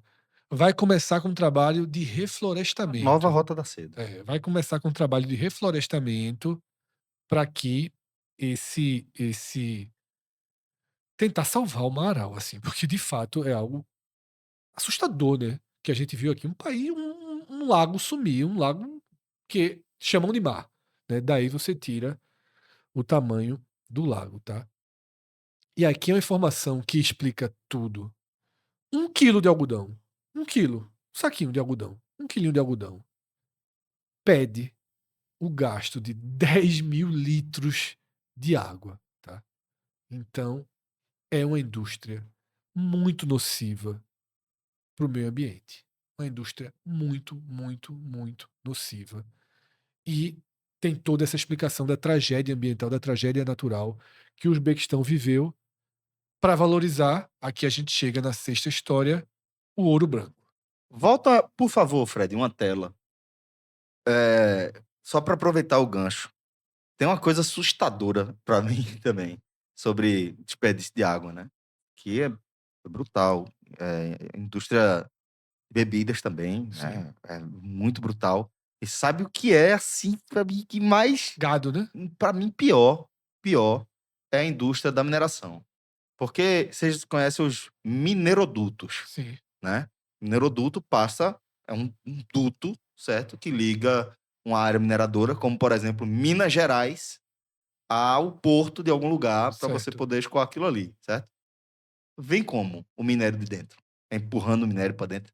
Da água. É água, velho. É empurrando por água. E acabou, se joga fora a água. E o Uzbequistão também é um país de mineração, e a gente vai chegar nisso depois, tá? Também. Mas chegamos no ouro branco, tá? No algodão, que foi a commodity que sustentou a economia do Uzbequistão, sobretudo dentro da estratégia econômica da União Soviética, que a gente já falou um pouco disso, o Celso já mostrou que a União Soviética fazia o seguinte, ó. Eu tenho isso aqui tudo, tá? Então, na Ucrânia eu vou trabalhar isso, na dentro. Bielorrússia isso, na Letônia isso, e essa região aqui foi muito focada no algodão, tá? Que gerou prosperidade até certo ponto, mas que trouxe consequências em diversas frentes, tá? Para o Uzbequistão, tá? Aqui a gente tem imagens históricas antigas desse auge da produção do algodão no Uzbequistão, tá? Que foi o grande ponto econômico do país, mas que é considerado por muitos, eu até estava lendo um site de estudos russos que diz o seguinte: o algodão é parte fundamental do fim da União Soviética, porque o algodão expôs, tá, Essas condições, né? as condições muito precárias dos campos de produção. E aqui já é uma imagem pós-União Soviética. Para não dizer, acabou a União Soviética, pelo Acabou a contrário, escravidão. tá? Quando ainda havia o regime soviético, se colocou uma determinação do quanto o Uzbequistão precisava entregar por ano de algodão. E foi considerado que era humanamente impossível você entregar tudo que a União Soviética pedia. Não fugiu o valor exato, a quantidade. Mas para você ter uma ideia, a população inteira do país, em condição de trabalho, era obrigada, da época da colheita, parar suas outras Até as atividades escolas. para ir para os campos de algodão, para colheita, até as escolas, tá? As crianças foram retiradas da escola. Isso também pós-independência. E o mundo, com a abertura, vem os olhos do mundo. Lembra que eu falei aqui já nesse programa que se colocou as repúblicas ex-soviéticas da Europa, colocaram o olho ali para o Ocidente e disseram, pô, o Ocidente está melhor do que isso aqui, só que o Ocidente também olha para dentro. E isso aqui foi um escândalo internacional, tá? E levou ao colapso político do regime e a uma cobrança muito mais forte do resto do mundo em relação a essa produção do algodão e a outras questões fundamentais de controle de população no governo do Uzbequistão, tá? Só uma curiosidade antes da gente entrar nesse governo do Uzbequistão. Fazendo essa pesquisa, eu tomei um susto com... Vocês conhecem esses vídeos? Tem assim... campeões do mundo, aquele gráfico vai mudando, anda. Tem vários vídeos assim, Sim, né? sim, sim, sim, sim. São bem legais os vídeos, né? Que você vai Vai, mudando, o ranking, né? Vai. os rankings, aquelas... Eu comecei a assistir Cássio, do países produtores de algodão no mundo. Começou o vídeo. O O Brasa. Brasa, 17º, 15º, Zona de rebaixamento, botou a cabeça pra fora. Mas ganhou hoje. 16º. Meu amigo, Sabia não. G4. G3, Sabia não. nesse momento, é o terceiro maior produtor de algodão do planeta. E é Deixou o Uzbequistão para trás muito. E é perto daqui. Se tornou. E detalhe, eu estava vendo a reportagem, o algodão brasileiro é o que menos gasta água no mundo. Olha aí. O algodão brasileiro é produzido, tem uma outra linha de produção, é o que menos gasta água no mundo. Inclusive, por isso, Acabou se viabilizando, se né? viabilizando e os países compram muito algodão do Brasil, tá? E há uma projeção de que no futuro muito próximo Seja o maior o produtor. Brasil vai se tornar o maior produtor de algodão do mundo, tá? É um dos caminhos para o Brasil. O Uzbequistão, tá? Aí aqui, Celso, a gente chega Acabou a União Soviética. A independência veio sem liberdade porque veio pelas mãos de um ditador, mão pesada, né? Karimov, e um Islam histórico, Karimov. e um histórico que tem. A gente já passou por um dos históricos de Karimov, que foi a exploração da sua própria população, das suas próprias crianças nos campos de colheita de algodão, tá? Mas Karimov tem outras violências absurdas. O governo do Uzbequistão, ele é considerado um dos que mais reprimiu qualquer manifestação da população, tá? Pela sua Quase se região, inviabilizou, inclusive. pela sua região, quando da Guerra do Golfo, Massacre de Andijan. quando da Guerra do Afeganistão, os Estados Unidos fizeram uma parceria com o Uzbequistão para ser uma base militar, Isso. tá? Mas depois de um massacre comandado por Karimov, os Estados Unidos se retirou do país, tá? Massacre de Andijan. Que é o massacre de Andijan, em que Olha aí. ele simplesmente colocou o exército para exterminar a sua população, Própria atirar.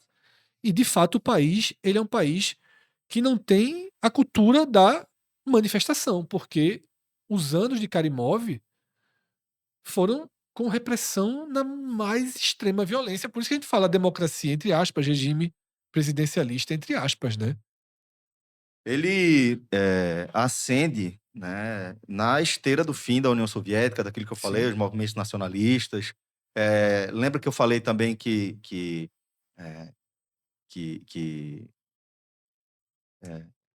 Stalin ele ascendeu por controlar a máquina do Sim, Estado? sim. Pronto. Ele é um Karimov, filhote de Stalin. exatamente. Ele era o Stalin Uzbek. do Uzbek. Né? Exatamente. Ele era o responsável também por essa escolha de vagas, de cargos, e acabou se viabilizando, né, como a pessoa a ser responsável por declarar a independência do Uzbequistão. Convocou eleições que ele venceu e que já foram imediatamente contestadas. Daí para frente é o que Fred falou. E para vocês terem ideia, Celso, a independência do Uzbequistão? veio em 91, com o fim Isso. da União Soviética. A gente está em 2026. Foram 2 presidentes. Ele morreu em 2016. Pronto. Tá sentadinho É, no colinho do capeta. ele morre, Tá, jogado. Tá. tá? E o seu sucessor, tá? Mirziyoyev, Mirziyoyev. já tem 10 anos no poder, tá? Fazendo eleições diretas, que na verdade são eleições extremamente comprometidas. Porém, ao contrário até do que muitos analistas políticos previam, mesmo ele sendo parte do governo Karimov, ele muda a rota, tá? Veja só, não é um democrata, não é um líder exemplar, mas rompe com várias questões. Passa a investir muito mais na abertura do país, na questão do fim daquele trabalho escravo do algodão. Ele começa a tentar criar novos caminhos para o Uzbequistão. Tá? Então, é um líder autoritário ainda, a gente pode dizer dessa forma, porque na hora que você não tem eleições livres no país, ele é um líder autoritário, mas que consegue fazer o Uzbequistão ter sinais de dias melhores, tá? E, inclusive, o Uzbequistão, eu lembro que quando o Celso, nesse programa lá no começo, contou a relação Alemanha-Japão para a guerra, né? Isso. Que a Alemanha não ajudou, o Japão não ajudou a Alemanha ajudou o Japão, achando que o Japão continuou não Ficou sem ajudando. ajudar. E o Uzbequistão faz um pouco esse jogo, tá? Porque com Mirziyoyev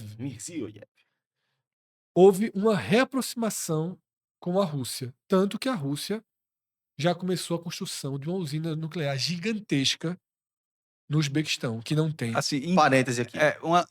não sei se é o mesmo parêntese. Uma usina nuclear já é gigantesca. Tá. Assim, assim, É porque lá eles esse é um chamam de parênteses. pequena e grande. Não, Não, mas você tá certo. É só para dizer assim, porque uma usina nuclear já é gigantesca. Quando você dá uma ênfase, é só para dizer que deve ser. Mundo, né? Deve ser uma. O parênteses que eu ia fazer é o seguinte, que eu acho importante. Já que a gente está falando de guerra, já que a gente falou de corrida armamentista, né, de corrida nuclear, Espacial. espacial, falei do Brasil de ser, de certa forma, uma potência adormecida.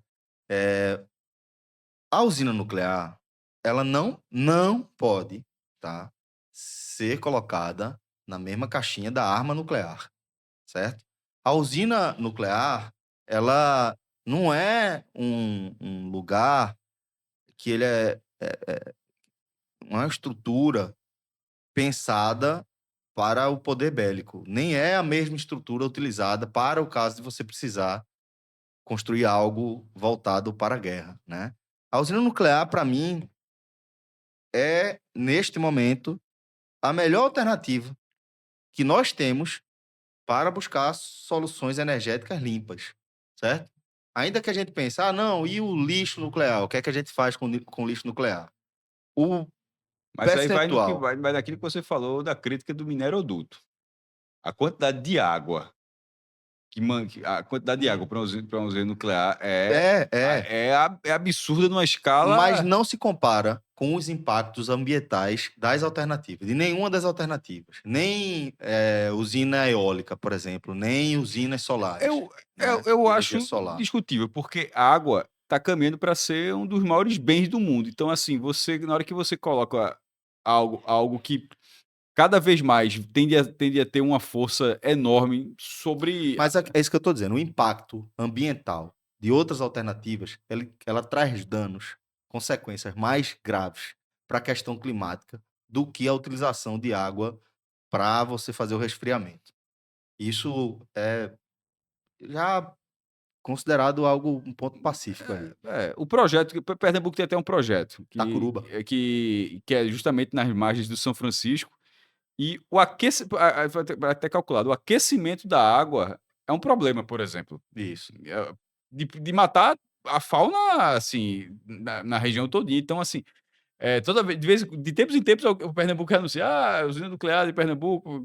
Tem uma no Brasil, inclusive, Angra 1, Angra 2 e tal. Isso. Acho que tem Angra 3 também, se eu não me engano, né? Ou tá sendo feito, enfim. Que é. Mas, de toda Eu forma, lembrei assim, dessa história da usina nuclear aqui, eu tinha esquecido. eu queria fazer essa ressalva para dizer que, de fato, pô, sabe como eu também tenho uma afinidade com as questões ambientais e é a melhor opção. De longe, é a melhor Aí, opção. dentro desse acordo da usina nuclear, por exemplo, o Uzbequistão voltou a comprar gás em maior quantidade da Rússia. O Uzbequistão produz gás, mas passou a comprar mais gás russo. Por quê? Porque com os bloqueios do Ocidente por conta da invasão da Ucrânia, a Rússia precisou reativar parcerias comerciais com o bloco do lado de cá, tá? Que é o bloco de ex países da União Soviética. Porém, quando eu digo que o Uzbequistão está sendo um pouco o Japão, ao mesmo tempo que ele coopera economicamente com a Rússia, recebendo uma usina nuclear em troco, tá? Porque uma das missões do Uzbequistão, e que a Rússia também se preocupa, é diminuir a migração, que é muito grande nesse momento, tá? Muitos uzbeques seguem migrando para a Rússia justamente depois da seca de tudo que aconteceu naquela região do interior do país com a morte do Maaral. Então, realinhar essa parceria, trazer não só encerrar a migração, mas trazer também russos para vir trabalhar na, na usina nuclear em todas as consequências de mercado que a usina nuclear acaba trazendo. Tá? Porém, ao mesmo tempo, o Uzbequistão ajuda nas rotas econômicas que estão precisando desviar da guerra. Tá? Então, países que precisam negociar com regiões da Ásia sem passar pela Rússia estão autorizadas a passar pelo Uzbequistão. Tem uma nova rota aí fugindo da guerra, tá? E o Uzbequistão, estrategicamente posicionado, sempre Fazendo ajuda. essa política de duas frentes aí, né? Outra mudança, Celso, no novo governo, tá? É a questão do ouro, que é também um país rico em ouro. E agora, o ouro era estatal, 100% estatal. Só empresas do governo poderiam procurar ouro, produzir. E agora o país está vivendo uma espécie de febre do ouro, porque é autorizado a busca por ouro. O maior garimpo. Isso, o garimpo é autorizado. Isso. Tá entendendo? Você pode chegar lá, Cássio Zirpoli, comprar uma terra, alugar uma terra e procurar ouro na terra dele. Uma pepita. Uma pepita. Já resolve, vice. Uma pepita, meu amigo, resolve Resolve. muito. Resolve. Resolve, Então, resolve o CNPJ. a gente resolve aqui, ó, para aqui, vamos todo mundo morar no Uzbequistão, alugamos um pedaço de terra e todo dia ali procurando uma pepita. É quase um jogo do Tigrinho. Vai ali todo dia. Essa febre do ouro tem feito muitas pessoas, muitas empresas virem exatamente. ao Uzbequistão procurar ouro. É uma sorte. De fato, Cássio usou aqui uma analogia que no fundo é um pouco isso também, tá? Sim. Quando o Uzbequistão está autorizando e está vendendo terrenos e está alugando terrenos, Aham. tá ganhando dinheiro na Não tá dando incerteza. garantia, não. Ninguém vai dizer, ó, paguei aqui 5 anos e não achei uma pepita. Procure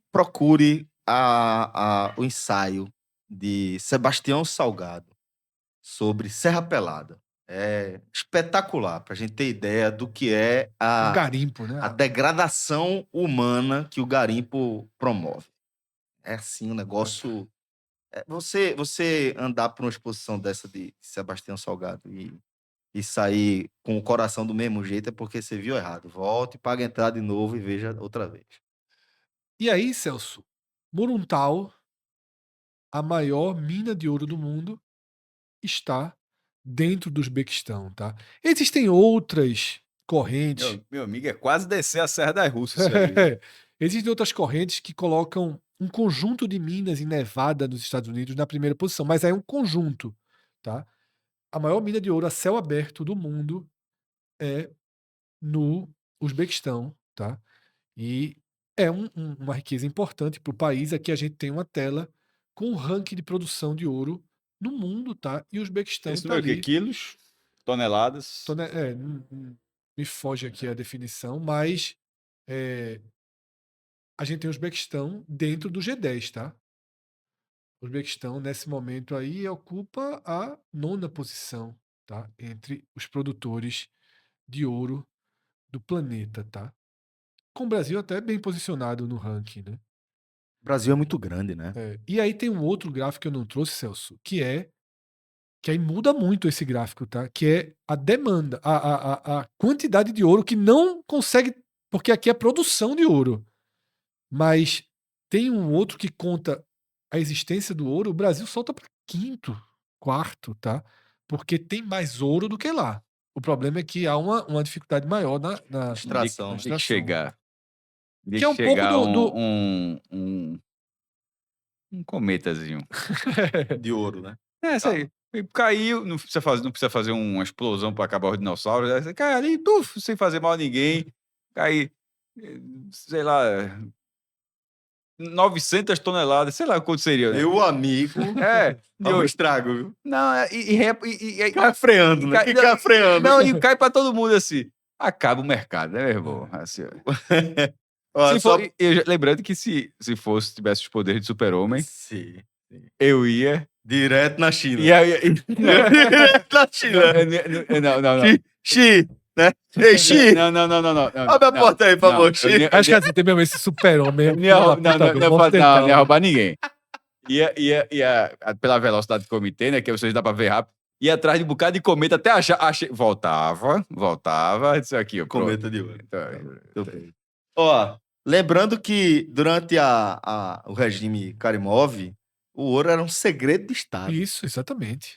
Ninguém sabia nem isso quanto era extraído, quanto era vendido. Nada. Pense. O novo governo, ele democratizou o ouro. Não é bem isso, não, mas... Ouro pra todo mundo. Vamos democratizar aqui a parada. Mas é um pouco disso, tá? E aí a gente traz, Celso, uma última história. Já foram 10, irmão. Essa é a 10ª história. Tá? Essa é a 10ª história, Celso. E assim como a gente terminou no Haiti, mostrando as belezas do Haiti. Eu achei que a gente ainda ia falar da nova Rota da Seda. Não, porque essa nova Rota da Seda que chamam, e eu não sei uma do que nova trata, Rota da Seda. é a nova Rota da Seda o Uzbequistão trata como turismo, Certo. transformando as cidades que integraram Perfeito. a Rota da Seda numa nova área de interesse turístico e aí ampliou completamente, tá, as negociações, o que novos grupos estão abrindo hotéis, assim. Eu estava lendo uma reportagem sobre o Uzbequistão que, assim, é uma reportagem da BBC de Londres que diz o seguinte, o cara estava porque essas reportagens hoje em dia são bem na primeira pessoa, né, um jornalismo mais, diz assim: "Eu tô hospedado e ao meu redor, na janela do meu hotel, eu vejo 5 novos hotéis sendo construídos", tá. E há uma entrevista com especialistas dizendo que as principais cidades turísticas do Uzbequistão, que integravam a Rota da Seda, tá, que são justamente, Samarcanda Samarcanda e e Bucara. Bucara, tá. Samarcanda e Bucara existem há uns 3.000, 4.000 anos. É. Ininterruptamente ocupadas dessa maneira. É Fred, vê, É é impressionante. muito E é é muito muito rico, é por isso que tanta gente passou aí para o Uzbequistão, tá. E, eh eh, já há uma entrevista, uma análise, algo que a gente vê tá tendo Barcelona tá vivendo essa questão, que é a cidade fica muito cara, né, expulsando os os moradores. moradores, Uhum. tá. Barcelona acabou de proibir o Airbnb, tá. Em Barcelona está proibido o Airbnb para que os aluguéis voltem a baixar de preço e para que as pessoas de Barcelona possam morar em Barcelona. Porque todos os imóveis de Barcelona Viraram um imóvel de aluguel para viraram turista. imóveis de aluguel de curta duração para Isso. turismo, tá? Então, há uma proibição do Airbnb em Barcelona. Isso aconteceu semana passada, a decisão. E aqui a gente está vendo, nesse momento, o fluxo inverso ainda, né? Os moradores sendo obriga obrigados economicamente a ir para cidades ao redor, e tanto Samarcanda quanto Bucara estão sendo tomadas, tá, por turistas. É muito comum, assim, a gente ver, virou pô, uma febre do YouTube, são vídeos de turismo, tá? No Brasil, assim, no mundo todo, mas no Brasil, uma febre. Detalhe, audiências muito altas. Você pega assim, nós três aqui, largamos o futebol, vamos rodar o De mundo, novo, vamos rodar o mundo, vídeo de turismo. Daria certo, assim, porque veja só, eu já vi muito de qualidade baixa, com audiência muito grande, porque existe muita busca. E aí você começa a ver as modinhas, né? Eh, Peru, né? Aí, pô, Peru, Tailândia. Estamos numa época que esses vídeos mais avançados, digamos assim, estão indo para a Ásia Central. já estão Uzbequistão e Turcomenistão embaixo, que é surreal. Surreal. Acho que a gente já falou dele em algum programa. Eu acho Vai que eu estar já na botei. Copa? Não, eu já botei no Fire Games, que é aquele que é tudo branco, Aham. que o presidente quer que todos os carros sejam brancos, que as ruas são brancas. Eu fiquei morrendo de vontade de ir no Turcomenistão, porque assim, parece um filme Utópico. de realidade distópica. Distópica, É, isso. Utópico não, é. distópico. Um filme de realidade distópica, assim. Parece uma loucura. Aqui não, aqui a história Arquitetura. muito, muito. E há também até um debate, eu ia até colocar uma imagem, acabei não colocando, desse debate de arquitetura, porque novos projetos estão chegando. Porque como é que você alimenta o turismo? Você tem isso, mas você começa a fazer, repito, Hotéis, o né. Uzbequistão é muito barato, tá? Então, shoppings, porque muitos europeus vão para o Uzbequistão comprar, tá? Comprar, muito barato, tá? Vale a pena. Aquela lógica.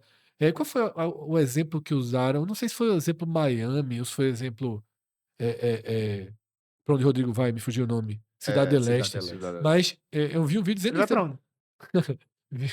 Eu vi um vídeo dizendo isso, né? Que é um, um destino hoje para que europeus possam comprar tudo muito barato, tá? Então, começa-se também a ter projetos, museus arquitetônicos com uma arquitetura muito moderna, que gera um contraste. Apesar de ser tudo dourado, mas gera um contraste e é um debate. Fizeram uma Disneylândia lá, fizeram uma espécie de uma Disneylândia asiática lá, que é bem estranha, tá? Mas hoje Bucara e Samarcanda são, Celso, de fato, destinos assim populares, tá? E que estão ganhando corpo no turismo e é um caminho, né? Para o Sim, desenvolvimento. sim. Inclusive, parte do que a gente falou aqui, vão até o Marau Seco, já é um passeio, isso aqui é surreal, tirar aquelas fotos com os barcos, né? Uhum. Quando eu fui na Islândia, tem uma foto clássica, quem vai na Islândia, que é com um avião que caiu, ficou, né? Então todo mundo dá um trabalho fazer aquela foto. Você tem que ir até um lugar e depois pegar um carro que vai levar, entra praia, aquela praia dentro para fazer. Então lá também tem isso. Você pega para andar pelo deserto do Marau, né? E aqui Bucara e Samarcanda integram isso. A outra Rota da Seda que você traria? É a Rota da Seda atual, a Rota da Seda que tem, mais uma vez, a China, aí no centro da ideia. O paralelo que eu vou fazer aqui rapidamente, Fred, é o seguinte. Eu até passei isso rapidamente, mas vou fazer disso aqui meu comentário central.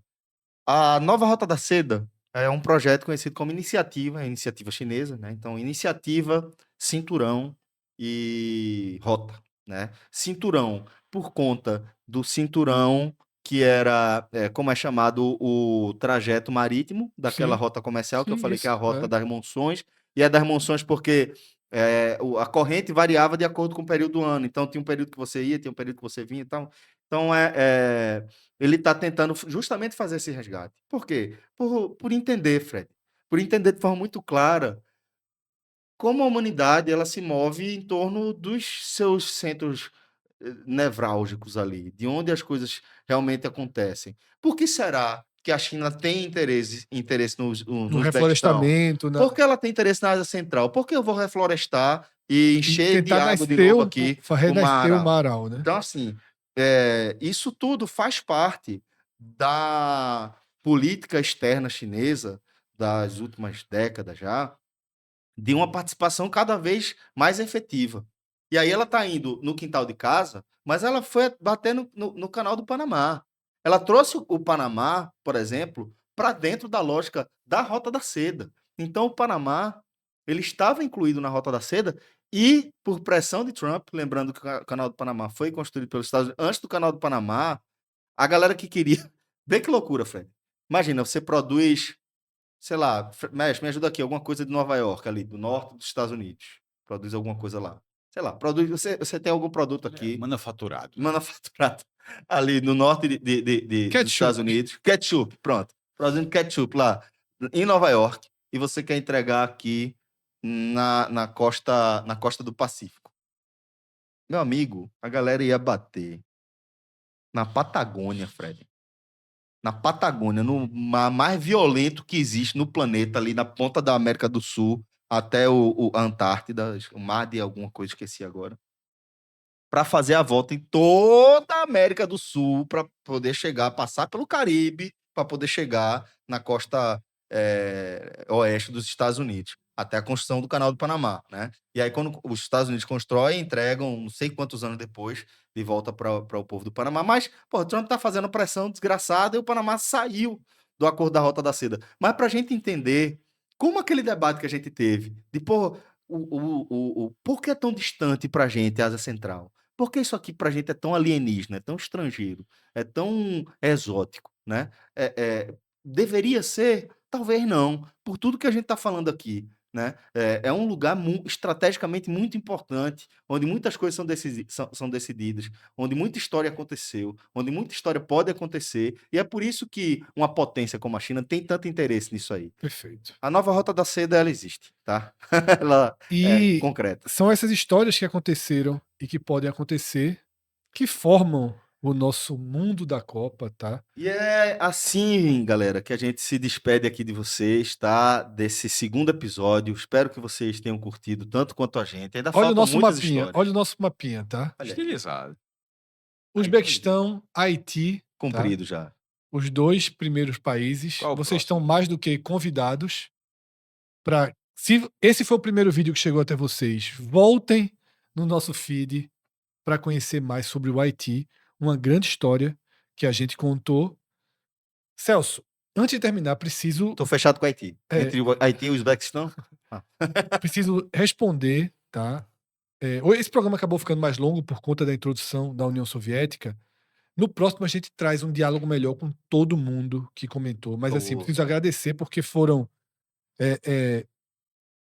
grandes elogios que fizeram ao trabalho, tá? E muito medo, mas muito medo Que a mesmo gente largue. de que a gente não cumpra. Teve um cara que falou, meu irmão, eu tô feliz e triste ao mesmo tempo. Eu Porque sei que eles vão largar. foi espetacular, mas eu sei que eles não vão fazer os 48.